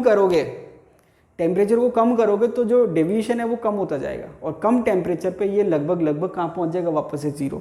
तो ये क्वेश्चन नेट में आ चुका है, ठीक है। तो आरबीआई नए क्वेश्चन तलाश रही है तो हो सकता है ये क्वेश्चन पूछ ले, नोट्स में नहीं है क्योंकि हाई लेवल का है, तो मैंने यहाँ आपको बता दिया। तो ये क्वेश्चन क्या है कि थ्योरेटिकल और एक्सपेरिमेंटल वैल्यू में सबसे ज़्यादा डेविएशन कौन शो करता है, तो आंसर आएगा यूरोपियम।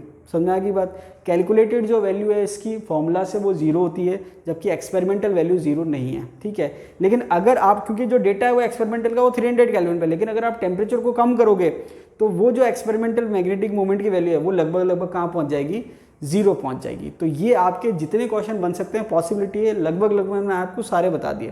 तो यहाँ से आपके सारे कवर हो जाएंगे, कुछ एक पॉइंट नोट्स में नहीं है वो आप ऐड कर लेना, ठीक है। अब देखिए एग्जाम में जब क्वेश्चन आता है तो वो क्या करते हैं, रेफरेंस बुक से स्टेटमेंट उठाते हैं और उसी पर क्वेश्चन बना देते हैं। तो देखिए यहाँ पर कुछ स्टेटमेंट इंपॉर्टेंट दे रखे हैं जिस पे क्वेश्चन आ चुका है और आ भी सकता है। अब देखिए जैसे अगर हम बात करें इस स्टेटमेंट की, lanthanides are all much more reactive than aluminium and are slightly more reactive than magnesium. इसका मतलब ये है कि जो लैंथेनाइड्स एलिमेंट हैं या लैंथेनाइड्स हैं उनकी जो रिएक्टिविटी है, जो क्रियाशीलता है वो एल्यूमिनियम से काफ़ी ज़्यादा है और मैग्नीशियम से कुछ ज़्यादा है या थोड़ी ज़्यादा है। तो ये स्टेटमेंट दे रखा है जेडीली में। अब होता क्या है कि अगर एग्जाम में ये क्वेश्चन आता है और आपका मान लीजिए स्टेटमेंट पढ़ा हुआ नहीं है, तो आप सोचेंगे कि कौन से कंसेप्ट पे क्वेश्चन आया है। तो वहाँ पर क्या होता है, कई बार statement as it is question पूछे जाते हैं। तो आरपीएससी ने ये क्वेश्चन लेटेस्ट में नहीं पूछा है तो आने के चांसेस ज़्यादा हैं। तो ये आपको ध्यान रखना है कि लैंथेनाइड्स की जो रिएक्टिविटी है वो एल्यूमिनियम से काफ़ी ज़्यादा है और मैग्नीशियम से थोड़ी ज़्यादा है। ये रिएक्शन दे रखी है, लैंथेनाइड की वाटर से रिएक्शन कराएंगे तो LnOH whole thrice plus 3H2, ठीक है। आगे अगर हम बात करें कॉम्प्लेक्सेस की, तो लैंथेनाइड के जो कॉम्प्लेक्स है, high charge favour the formation of complex. तो यहाँ पर जो लैंथेनाइड पे चार्ज जो है +3 नॉर्मल चार्ज है, ऑक्सीडेशन कॉमन ऑक्सीडेशन स्टेट है, तो जो हाई चार्ज है वो क्या कर रहा है, फेवर कर रहा है किसका, कॉम्प्लेक्स फॉर्मेशन का। और इसके बाद अगर हम बात करें large size opposes the formation of complex, तो हाई चार्ज तो क्या कर रहा है, कॉम्प्लेक्स का फॉर्मेशन का फेवर कर रहा है, और ये क्या कर रहा है, इसका अपोज कर रहा है। कौन अपोज कर रहा है, large size oppose the formation of complex. तो ये दो स्टेटमेंट अपोजिट हो गए। अब यहाँ पर इस पे क्वेश्चन नहीं आता, क्वेश्चन किस पे आता है, इस स्टेटमेंट पे 4f orbitals are well shielded and are inside the atom. अब यहाँ पर वेल शील्डेड का मतलब क्या है कि 4f ऑर्बिटल अंदर है।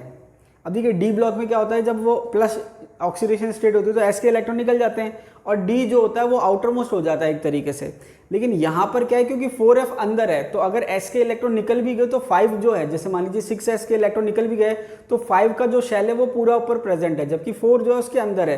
तो ये क्या कह रहा है कि जो 4f ऑर्बिटल है वो वेल शील्डेड है, शील्डेड का मतलब अंदर की साइड है, and are inside the atom, atom के अंदर है। Not take part in pi back bonding, ये एक रीज़न है कि एफ ब्लॉक के जो एलिमेंट्स हैं वो बहुत ज़्यादा कॉम्प्लेक्स नहीं बनाते, कम कॉम्प्लेक्स बनाते हैं और स्टेबल कॉम्प्लेक्स नहीं बनाते। तो एक रीज़न ये है। तो स्टेटमेंट आता है तो इस पर स्टेटमेंट आ सकता है, इन दोनों में बहुत ज़्यादा नहीं आता है या चांस कम है, लेकिन इस पर आ सकता है क्योंकि अदर एग्जाम में पूछे जा चुके हैं।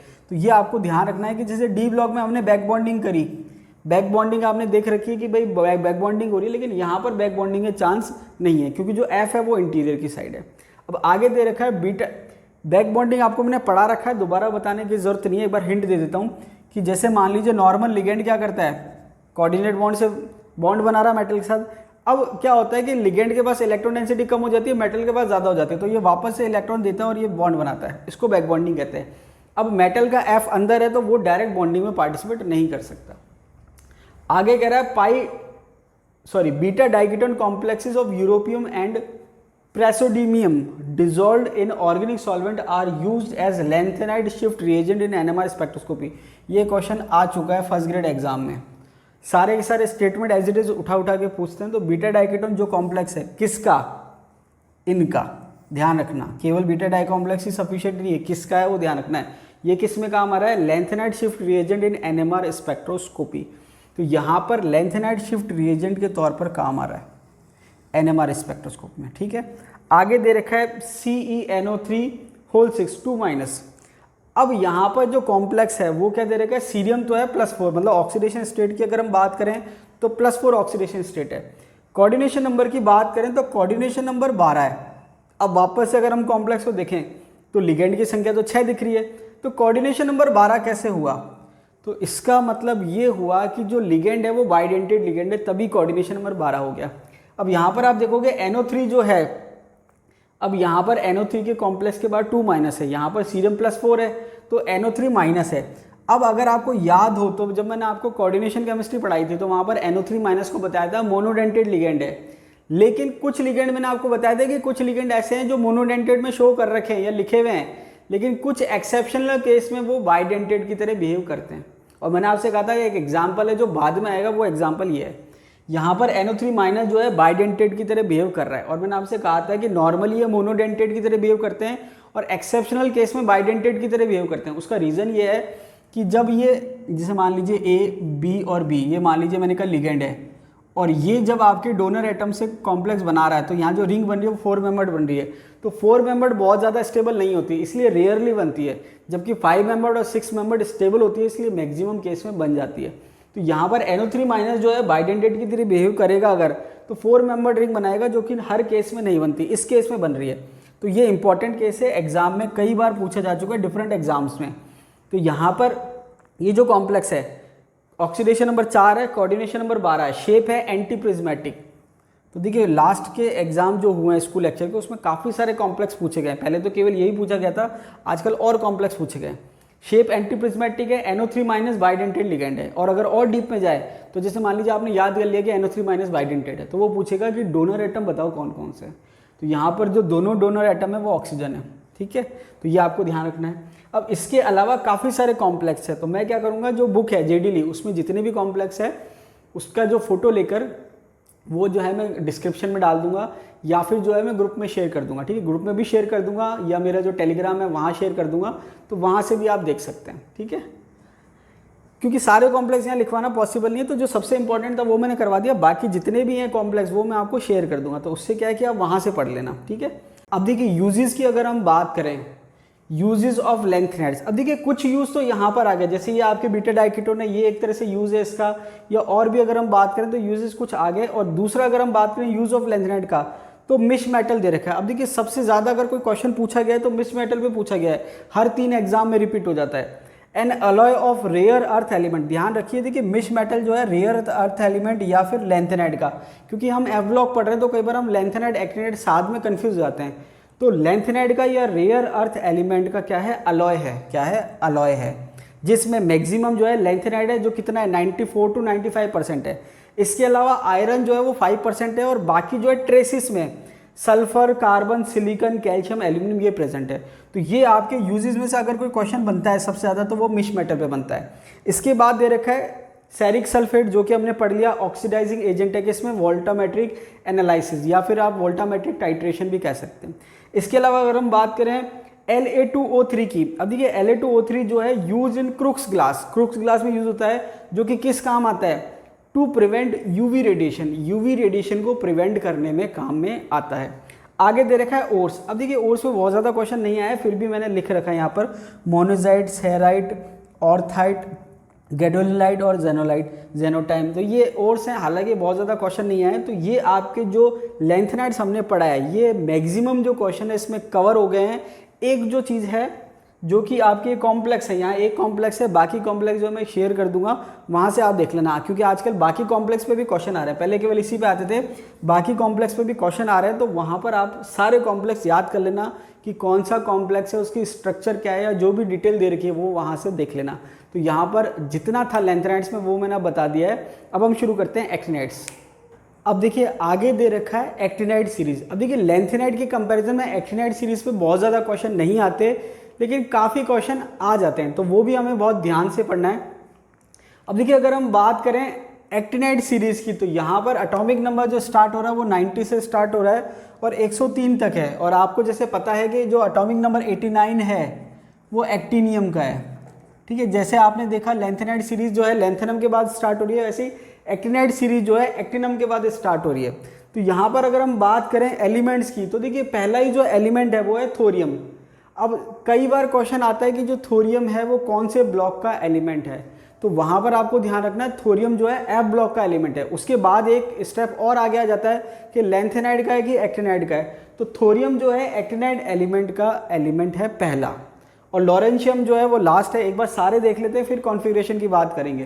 तो देखिए thorium, protactinium, uranium, neptunium, plutonium, americium, curium, berkelium, californium, einsteinium, fermium, mendelevium, nobelium और लॉरेंशियम। अब यहाँ पर आप देखेंगे अलग अलग बुक आप देखेंगे तो नाम में हो सकता है वेरिएशन मिल जाए, क्योंकि कुछ बुक्स में कुछ नाम है, कुछ बुक्स में कुछ नाम है। ये जो है मैंने जेडीली से लिखवाया आपको, ठीक है।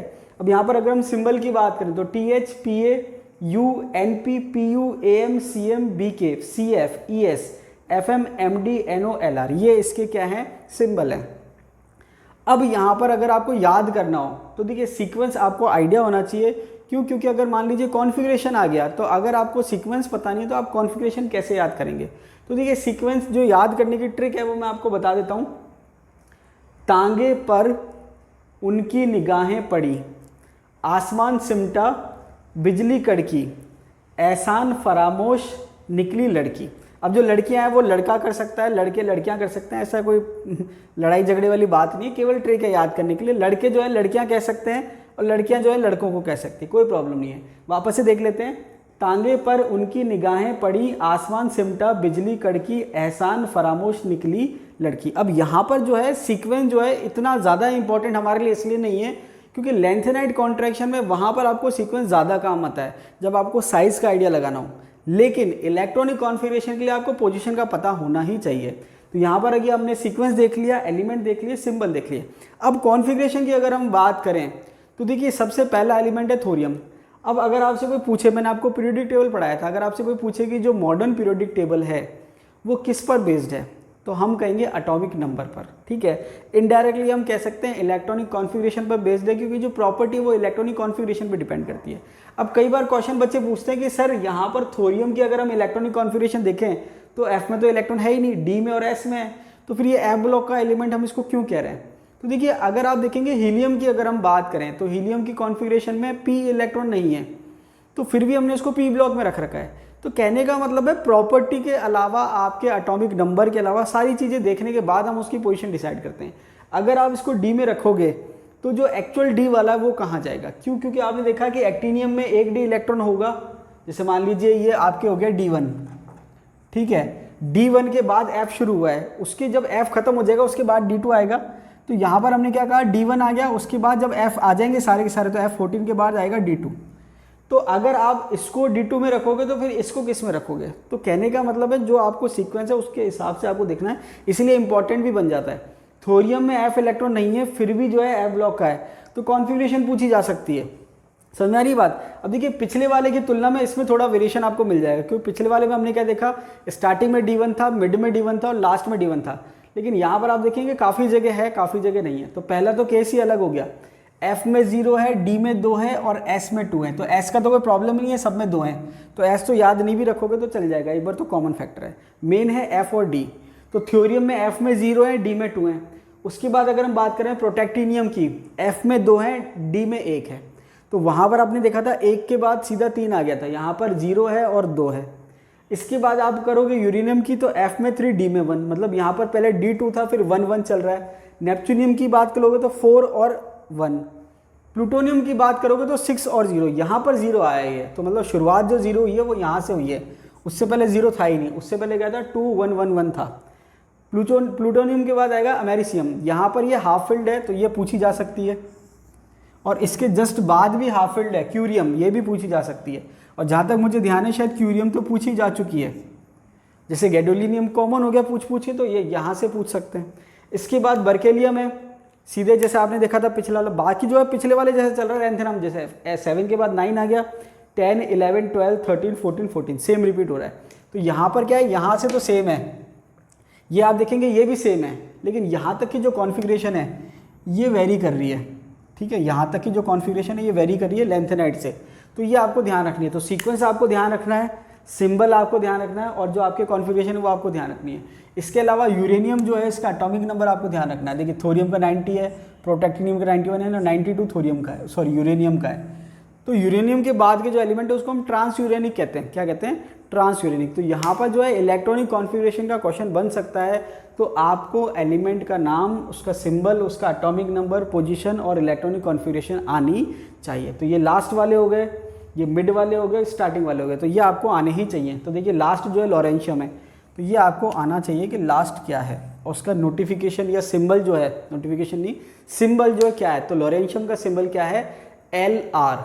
अब देखिए बात करें अगर हम एक्टिनाइड एलिमेंट्स की, तो जो इंपॉर्टेंट पॉइंट्स है वो हम डिस्कस कर लेते हैं। अब देखिए सबसे पहले कॉन्फ़िगरेशन की बात करें तो कॉन्फ़िगरेशन हमने पढ़ ली है। तो जनरल कॉन्फ़िगरेशन की अगर हम बात करें तो 7-2 F1 to 14 7-1 D0 to 1। अब देखिए यहाँ पर D0 to 1 जनरल लिखा हुआ है, लेकिन अगर हम थोरियम का केस देखें तो D2 है, तो यहाँ पर आप चाहो तो 0 to 2 भी कर सकते हो, 7S2। ठीक है, इसको अगर हम इजी करें या सिंपल सॉल्व करें तो 5F1 to 14 6D0 to 1 7S2 हो जाएगा। अब यहाँ पर जो काम के पॉइंट है वो ये है, 5F सीरीज में अगर हम फर्स्ट एलिमेंट की बात करें तो थोरियम है, ये क्वेश्चन आ चुका है एग्जाम में कई बार। लास्ट एलिमेंट की बात करें तो लॉरेंशियम हो जाएगा, ये भी आ चुका है, ये पीरियोडिक टेबल में मैंने आपको बताया था। आगे दे रखा है all these metals are radio active. तो देखिए यहाँ पर क्या दे रखा है, जितने भी मेटल्स हैं वो सारे के सारे रेडियो एक्टिव हैं। Elements beyond uranium are all man made. तो एक चीज़ का ध्यान रखना कि यूरेनियम के बाद वाले जो है मैन मेड है। तो देखिए रेडियो एक्टिव अलग कंसेप्ट है, मैन मेड अलग कंसेप्ट है। रेडियो एक्टिव का मतलब क्या है, स्टेबल नहीं है, डिसइंटीग्रेशन शो कर रहा है, और मैन मेड का मतलब क्या है, नेचर में अकर नहीं कर रहा, आर्टिफिशियली बनाया गया है। दोनों अलग अलग चीज़ें हैं। तो वहाँ पर अगर हम बात करें लैंथेनाइड सीरीज की, तो जो प्रोमीथियम था वो मैन मेड भी था और रेडियो एक्टिव भी था, जबकि यहाँ पर अगर हम बात करें तो रेडियो एक्टिव तो सारे हैं, लेकिन मैन मेड कौन से हैं, all these metals are radio active, जितने भी सब रेडियो एक्टिव है। Elements beyond uranium are all man made, ये आपको ध्यान रखना है, क्योंकि यहाँ सारे के सारे मैन मेड हैं यूरेनियम के बाद वाले, इसलिए इतनी इंपॉर्टेंस नहीं मिलती। वहाँ पर प्रोमीथियम पे क्वेश्चन आ रखा है। आगे अगर हम बात करें oxidation state, common oxidation state यहाँ भी +3 है, ठीक है, लेकिन यहाँ पर अगर हम बात करें ऑल्सो शो +2 +4 +5 +6 +7, तो जो हाईएस्ट ऑक्सीडेशन स्टेट है वहाँ पर +4 ही थी, जबकि यहाँ पर +7 है। और यहाँ पर +7 कौन शो कर रहा है, नेपच्यूनियम और प्लूटोनियम। ये इंपॉर्टेंट है। यहाँ पर सबसे ज़्यादा क्वेश्चन अगर एक्टिनाइड सीरीज से कोई बना है तो वो यही बना है, मैक्सिमम ऑक्सीडेशन स्टेट वाला। कितनी होती है, +7, कौन शो करता है, नेपच्यूनियम और प्लूटोनियम। कलर की बात करें तो एक्सेप्ट AC3+, CM3+, TH4+ और PA4+, ये 4 को अगर छोड़ दें तो ऑल आर कलर। तो ये आपको याद रखना है कि कौन कौन से कलर शो नहीं कर रहे। ये 4 आपके कलरलेस हैं, बाकी सब कलर्ड हैं। आगे दे रखा है actinide oxide and hydroxide are more basic than lanthanides. तो देखिए मैंने आपको नॉर्मल ट्रेंड बता रखा है, ऊपर से नीचे बेसिक स्ट्रेंथ बढ़ती है, लेफ्ट से राइट घटती है। तो वहाँ पर लैंथेनाइड कॉन्ट्रैक्शन के केस में हमने देखा था लेफ्ट से राइट घट रही थी बेसिक स्ट्रेंथ, और ऊपर से नीचे बेसिक स्ट्रेंथ बढ़ रही है। इसका आप उल्टा भी कर सकते हो, लेफ्ट से राइट बेसिक स्ट्रेंथ घट रही है और एसिडिक स्ट्रेंथ बढ़ रही है। तो ये जो है जनरल पॉइंट है, उसी में आपके कंक्लूड हो गया है कि एक्टिनाइड की ऑक्साइड और हाइड्रोक्साइड जो है वो ज़्यादा बेसिक होते हैं लैंथेनाइड से। आगे दे रखा है एक्टिनाइड्स फॉर्म ऑक्सो आयंस। ये डिफरेंट प्रॉपर्टी है एक्टिनाइड्स की कंपेयर टू लैंथेनाइड्स, कि जो एक्टिनाइड्स है वो ऑक्सो आयंस फॉर्म करते हैं। अब ऑक्सो आयंस का एग्जाम्पल क्या दे रखा है, UO2+, PuO2+, ये ऑक्सो आयंस कहलाते हैं। आगे दे रखा है actinides have greater tendency to form complex. अगर हम कॉम्प्लेक्स फॉर्मेशन की कंपैरिजन करें तो एक्टिनाइड में कॉम्प्लेक्स फॉर्मेशन की टेंडेंसी ज़्यादा है। आगे दे रखा है thorium is used in atomic reactor as fuel rods and in the treatment of cancer. तो ये इसके यूज़ दे रखे हैं, ये जो बाकी पॉइंट्स हैं ये क्या दे रखे हैं, यूज़ दे रखे हैं। क्या दे रखा है, thorium is used in atomic reactor, atomic reactor में काम आ रहा है एज फ्यूल रॉड्स, किसके तौर पे, फ्यूल रॉड्स के तौर पे, and in the treatment of cancer, cancer के ट्रीटमेंट में काम आ रहा है। ठीक है, आगे दे रखा है uranium is used as nuclear fuel. अब यहाँ पर ये एटॉमिक रिएक्टर में काम आ रहा है और ये न्यूक्लियर फ्यूल के तौर पे काम आ रहा है, यूज्ड एज न्यूक्लियर फ्यूल। आगे दे रखा है plutonium is used as fuel for atomic reactor. ये एटॉमिक रिएक्टर था, ये न्यूक्लियर फ्यूल है, ये एटॉमिक रिएक्टर है, as well as in the atom bombs. ठीक है, एटम बॉम्ब्स में भी काम आता है। अब देखिए ज़्यादा जीके की मैं बात नहीं करूँगा, हिरोशिमा नागासाकी आपने पढ़ रखा है, वो जीके का पार्ट आ जाता है तो वो आप वहाँ पढ़ लेना, यहाँ पर मैं ज़्यादा डिस्कस नहीं करूँगा। तो ये इसके यूज़ है। तो ये जो है आपके ऐप ब्लॉक कंप्लीट हो गया है। अब एक मैं आपके पॉइंट जो है यहाँ पर मैंने नहीं लिखा है या मेंशन नहीं किया है, मैं आपके लिए होमवर्क दे देता हूँ कि जो मैग्नेटिक ससेप्टिबिलिटी होती है, वो जो कंपैरिजन है लैंथेनाइड और एक्टिनाइड का, वो आपको सर्च करना है गूगल पे या किसी भी बुक में, और मुझे कमेंट बॉक्स में कमेंट करके बताइए कि लैंथेनाइड और एक्टिनाइड की अगर हम बात करें तो दोनों में मैग्नेटिक ससेप्टिबिलिटी जो होती है वो ज़्यादा किसकी होती है। समझ में आ गई बात। तो ये आपके एफ ब्लॉक जो है वो कंप्लीट हो गया है। अब देखिए पी ब्लॉक जो है वो थ्योरेटिकल है, तो आप एक बार अपने आप पढ़ लीजिए। बाद में जब हमारे मेन टॉपिक्स हो जाएंगे तो लास्ट में अगर टाइम बचेगा तो मैं आपको पी ब्लॉक करवा दूंगा। अभी जो है मैं किसी कंडीशन की वजह से टाइम नहीं मिल पाया, मैं घर चला गया था आपके, क्योंकि नोट्स जो है वो टाइम से मुझे देने हैं आपको। अगस्त एंड चल रहा है, तो मेरी कोशिश ये है कि अगस्त में आपके मैक्सिमम जो थ्योरी है वो कवर हो जाए। 2-4 टॉपिक जो मैंने बताए थे रटने वाले हैं वो आप देख लेना, एफ ब्लॉक भी उन्हीं में से एक है। लेकिन मेरे पास जब टाइम मिलेगा तो जब अगस्त का जो मेन जो टाइम है वो आपके जो मैक्सिमम जो टॉपिक है, जो काम के टॉपिक है वो कवर हो जाए। फिर जो बचे हुए जो एक्स्ट्रा टॉपिक है, जो फालतू के या जो हम कहें रटने वाले टॉपिक है, फालतू तो नहीं कहेंगे, गलत शब्द है, जो रटने वाले टॉपिक हैं जिसमें बहुत ज़्यादा कंसेप्चुअल नहीं है, समझने का नहीं है, केवल याद करने का है, वो आप अपनी तरफ से कर लीजिए। टाइम मिलेगा तो मैं थोड़ा बहुत आपको हिंट दे दूंगा, बाकी मैटर आपको अवेलेबल करा दिया है। तो देखिए जो टेस्ट है उसके लिए ए ब्लॉक मैंने आपको पढ़ा दिया, पी ब्लॉक आप सेल्फ करिए, क्योंकि आप 100% डिपेंड नहीं हो सकते किसी पर भी। मैं कहता हूँ मेरे पर भी आप डिपेंड मत रहिए। अच्छा टीचर वो होता है जो बच्चों को पढ़ना सिखाता है, अपने ऊपर डिपेंड रहना नहीं सिखाता। समझ में आई बात। तो मेरी तरफ से कोशिश ये है कि मैं आपको अच्छे से अच्छा कंटेंट दूं, अच्छे से अच्छे क्वेश्चंस दूं, और कोशिश ये रहती है कि जब जो मैं आपको पढ़ा रहा हूँ 2 चीज़ें, एक तो अच्छे से समझ में आ जाए, दूसरा एग्जाम के पॉइंट ऑफ व्यू से रेलेवेंट होना चाहिए। तो कोशिश मेरी ये है कि गागर में सागर आपको मिल जाए, कम से कम मैं पढ़ाऊँ उसमें आपके मैक्सिमम क्वेश्चन निकल जाए। क्योंकि अगर हम 100% पे जाएंगे तो मैटर अनलिमिटेड हो जाता है, फिर वही वाली बात होती है कि बहुत ज़्यादा पढ़ा दिया, एक्सेस में पढ़ा दिया। लेकिन फिर ये है कि थोड़ा हम लिमिटेड रखते हैं तो उसमें क्वेश्चन बाहर जाने के चांसेस थोड़े थोड़े रहते हैं। फिर वहाँ पर अगर मान लीजिए थोड़ा आउट ऑफ लीक हट के पेपर आएगा तो फिर आपके दिमाग में आएगा कि सर ने तो पढ़ाया ही नहीं था, क्वेश्चन तो बाहर से आ गए। तो वो सारी चीज़ें रहती है, तो बैलेंस हमको चलना है। दूसरी बात ध्यान ये रखनी कि पेपर कैसा ही आए, जिसकी जो पोजीशन है वही रहने वाली है। टेस्ट में आपने देख लिया है, चाहे पेपर ईजी आए चाहे पेपर टफ आए, जिसकी जो पोजीशन है वही रहने वाली है। तो बहुत ज़्यादा परेशान होने की ज़रूरत नहीं है। तो अभी के लिए इतना ही, मिलते हैं अगले वीडियो में, तब तक के लिए धन्यवाद।